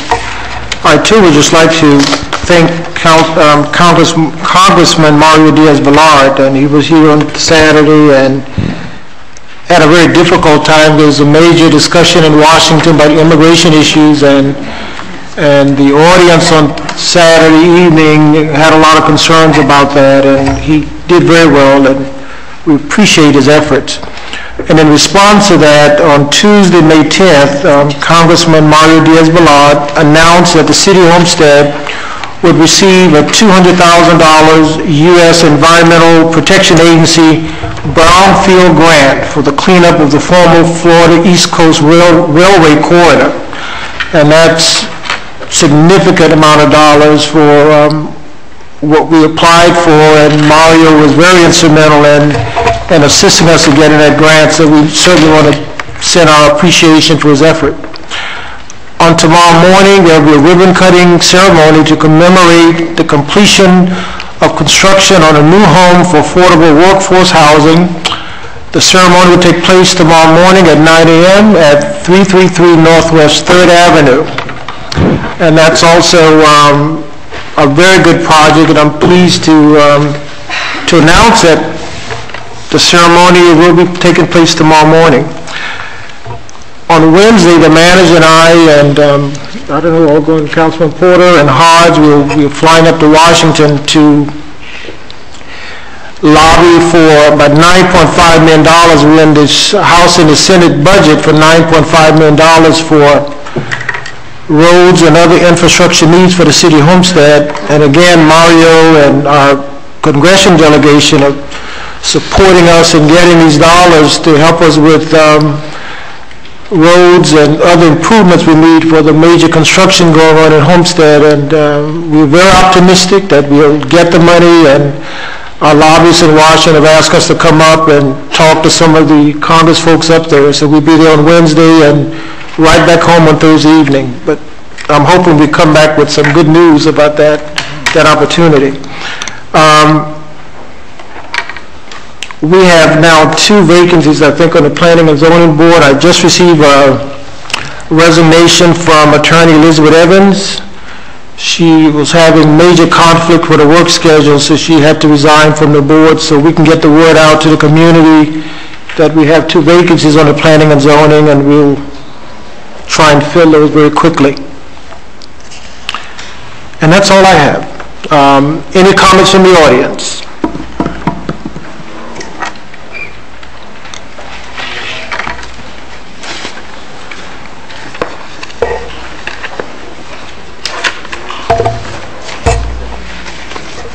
I'm Fred Rhodes. I live at 101 Northwest 24th Street, Homestead, Florida. Mr. Mayor, council ladies, council members, Mr. Warren, I'm real sorry about you losing your mother. I knew her for a long time. She's a fine lady. Thank you, sir. I came before this council about 6 weeks ago about a problem I have. I'm trying to sell a piece of property I have on Redland Road, but I need to build another building. I have land that I plan to build on Southwest 4th Street. It's in this development area that I think you put a moratorium on it. And I asked you people at that time and your attorney, and he asked some people that work for the city to check it out and see what I could do and what I could not do. Well, I've checked with a couple of the people that work with the city, and it came to the point that was brought to my attention that they called for a public hearing on 2002. Location, Homestead, Florida. The type of request, a public hearing to review and recommend the transmittal of the city's proposed comprehensive plan amendments to the Department of Community Affairs. This was requested by the city of Homestead. It was supposed to be published on July the 31st, 2000, and on August the 9th, 2000. It was supposed to be published in the News Leader. It hasn't been published. It was never published. I went down there and checked it myself. I had a lady working for the newspaper check it with me. It's never been advertised. So this is null and void. And what I'm here tonight to find out from you people, you're welcome to check this. I've checked it. You can't have a public hearing without telling me about it. I was never told about it. I was never notified. It wasn't in the newspaper, so I had no way to know anything about it. I've been paying taxes on this property. I bought about a half a block there years ago. I came before the council and paid the fee to have it zoned industrial. I built a building on it. It now is operated by Joe's Radiator. I sold it to the people. I built a building next door and I had a tile shop in it. The hurricane came along and tore it up. I rebuilt it. I sold it and an adjoining lot to another fellow. He's got a paint shop there now. He bought it from me thinking it was zoned industrial. The attorney that handled it thought it was industrial. He checked with Metro-Dade County when he bought it. They said it was industrial. I'm paying industrial taxes on this property. I've been paying industrial taxes on this property for about 20 years. I want to know what I can do with it. I want to build a tile shop on that building. I want to build a building that I can rent on that building, on that lot. I've got two 50-foot lots there. I don't know why this wasn't published. I presume someone that works for the city forgot to put it in the paper. It's the only thing I can figure out, but it was never published. I've been to the News Leader. I spent 3 hours down there. It's not in there. A lady worked for the News Leader, went over it. It's not in there. This has never been published for a public hearing. But I want to know why I can't build. I've been paying taxes on that property. I don't know why I can't build a building on it. This proposal you have, someone told me it goes all the way from Chrome Avenue to Redland Road on Southwest 4th Street. I don't know why that property is all zoned from Chrome to Flagler Industrial. I'm wanting to build a building to hire people to work in this city. We've got a world of apartments here. Everything tonight comes up to apartments, or single-family homes. We don't have any land for industry. Check this city. There's very few available land lots that you can buy in this city to build an industrial building on. But I'm going to ask you tonight, what have I got to do to find out what I can do with my property? Let's first answer a couple of questions. One has to do with the advertisement. Do we have a status on that? Yes, Mayor. Mr. Manager? I'm sorry. Yes, we do, and if I leave something out, Charles, let me go. They did check the News Leader, and there was nothing that was found in the News Leader, even though myself, I don't know that we would do that in the News Leader. We don't usually solely do advertise in the News Leader for those kind of land changes. So we're checking now in finance for bills to the Herald in that time frame. But we have one more area we need to check, and that's DCA, because when we put in for that land change, we have to put the packet in. The packet includes the advertisement. So, but right now we have not found the advertisements as of this point. So, I don't know, Charles, you had anything to add to that? No, that's it. And in 2000, the 2001 comprehensive plan was when the property that Mr. Rhodes has was designated as downtown mixed use, which does not allow for industrial uses. 2001? Yes, the comp plan was a 2001 comprehensive plan. future land That would use. have resulted from the change that has the issue of the notification. That is correct, yes, and haven't been able to locate the advertisement for that. And that's crucial to answering any, I think, of the rest of his questions, is to determine whether or not it was properly advertised. And without that answer, I don't think we're in a position to answer any of the other questions, but the wrong answer has far more reaching consequences than just this parcel. Right, and we have exhausted the news leader. We've exhausted researching bills up into the 1st of October of 2000. Sometimes bills come in late, so we're going to go to the first of the year, in 2001. We're researching those. We have to check the microfiche on the Herald.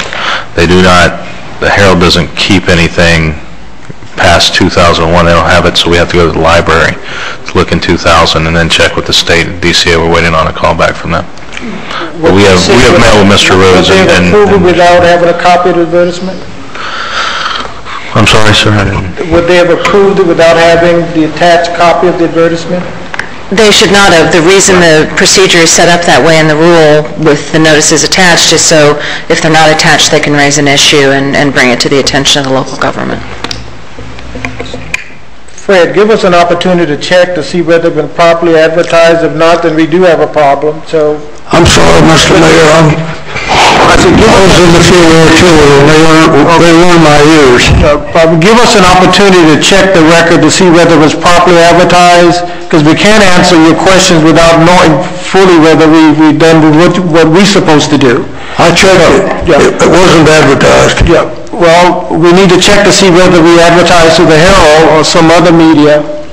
I'll check that with city personnel. Okay. The lady works in this gentleman's office, Mr. LePard's office. She put it on a computer. She didn't know me. She never laid eyes on me before. I told her what we were looking for. She put it on the computer and said it was advertised in the News Leader. I went down to the News Leader. It was not advertised, and I spent 3 hours there. This is the paper right here. It was never advertised. The problem we have, Fred, is that the state approved it, and they would not approve it without having an attached copy of some advertisement. So we need to just check it with the state to see whether we can get a copy, whatever it was. And we can get back with you on responding to your questions, because we first need to settle that issue.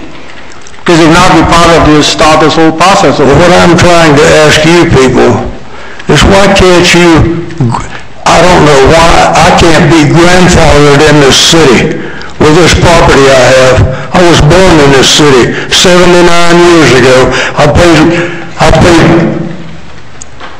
taxes on this property for industrial for over 20 years.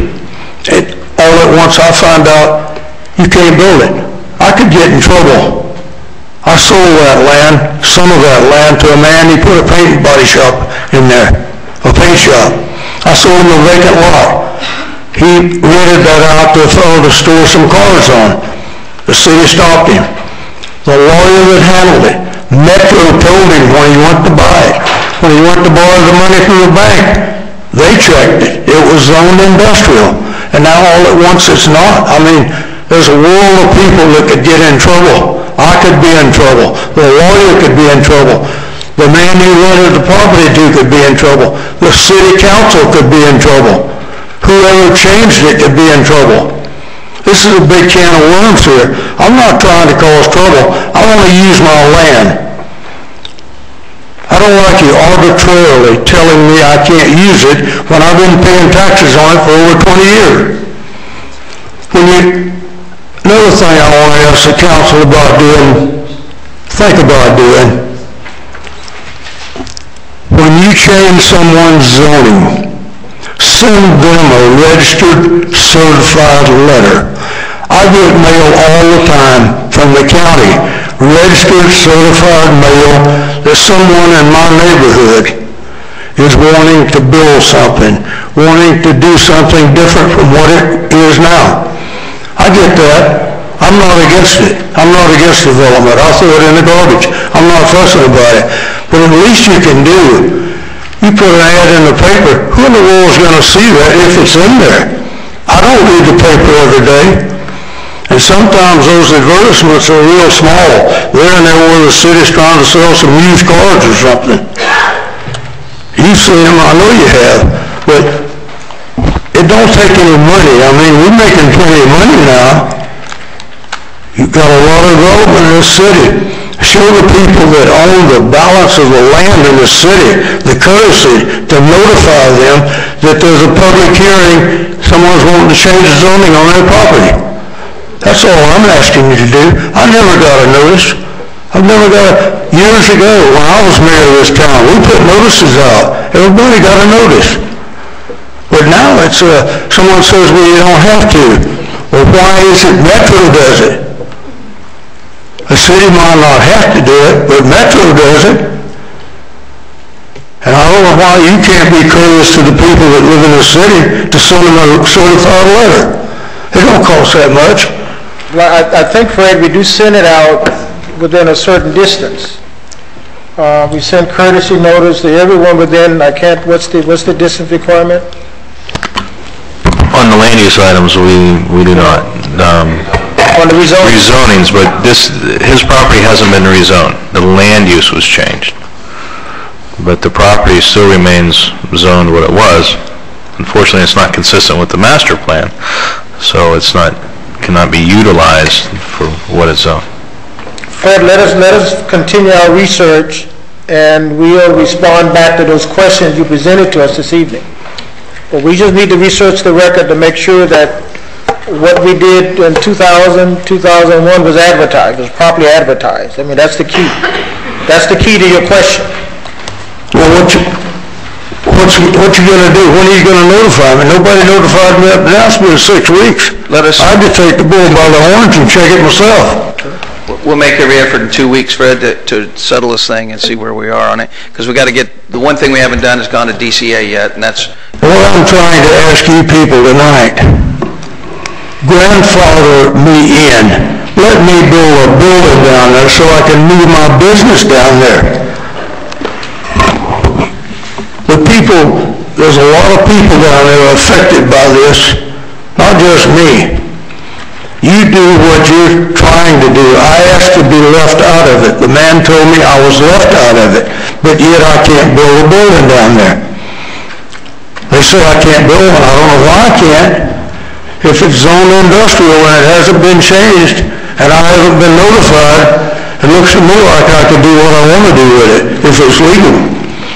But see, the position of the city, Fred, is that it have changed to mixed use. Is that mixed use in that area? Downtown mixed use. Downtown mixed use. Yes. So if it was properly advertised, the council voted in 2000 for downtown mixed use.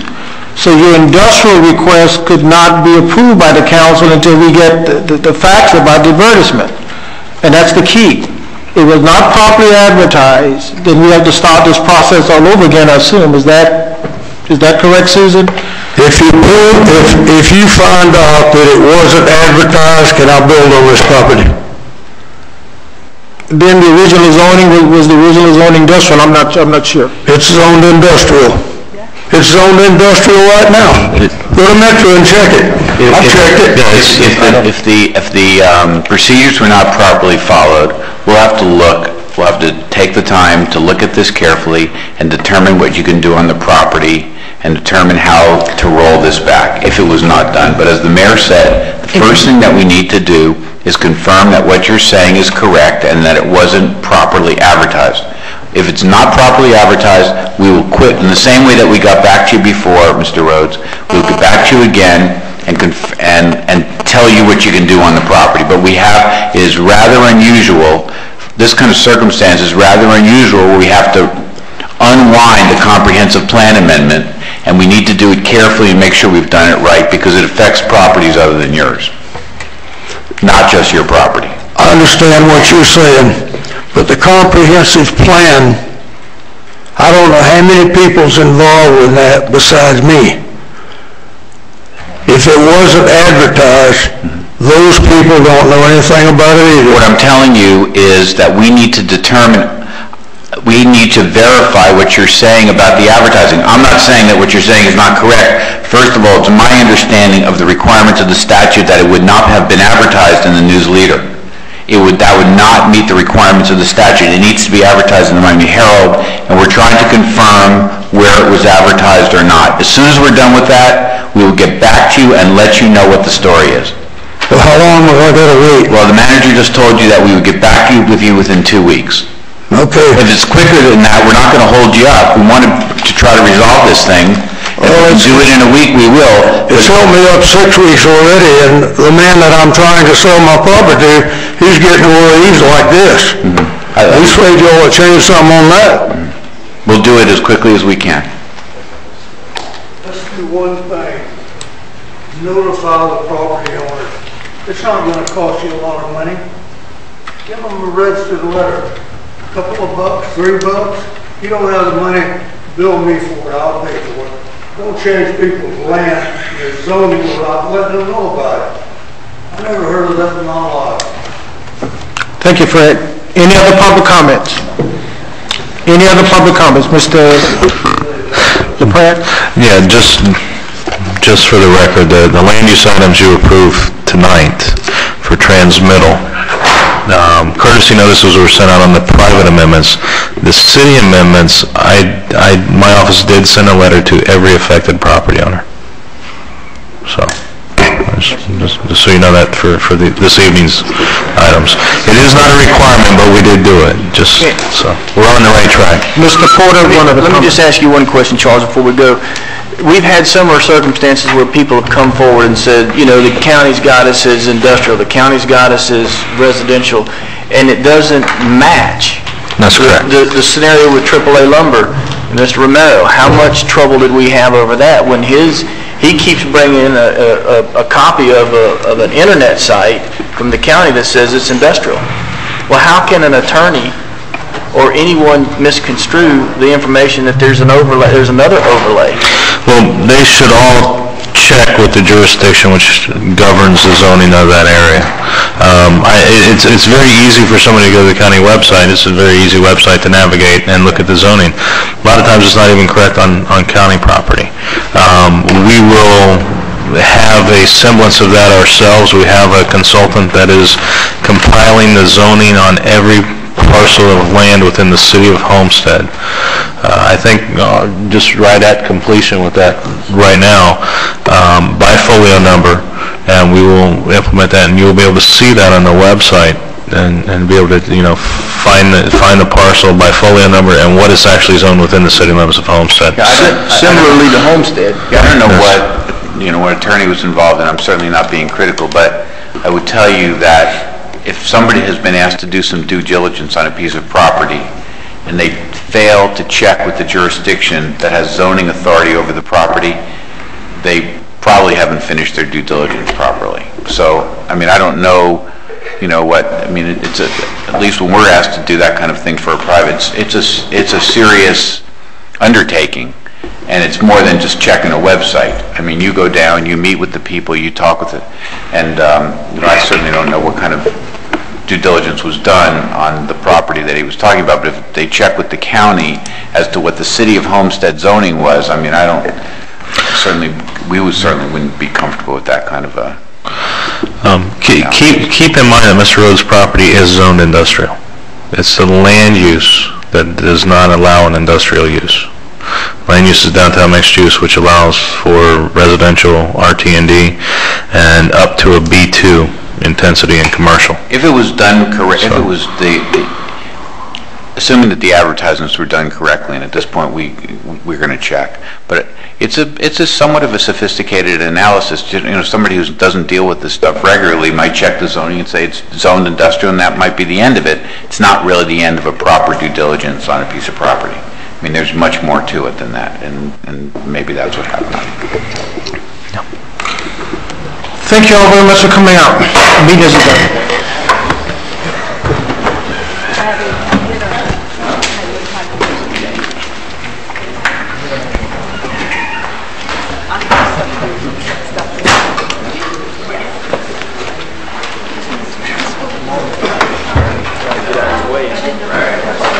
Maybe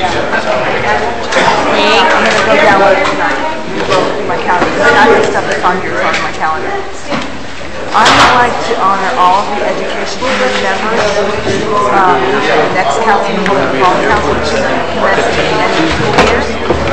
And this is May, so we probably won't be having one in June, July, August when school starts back up.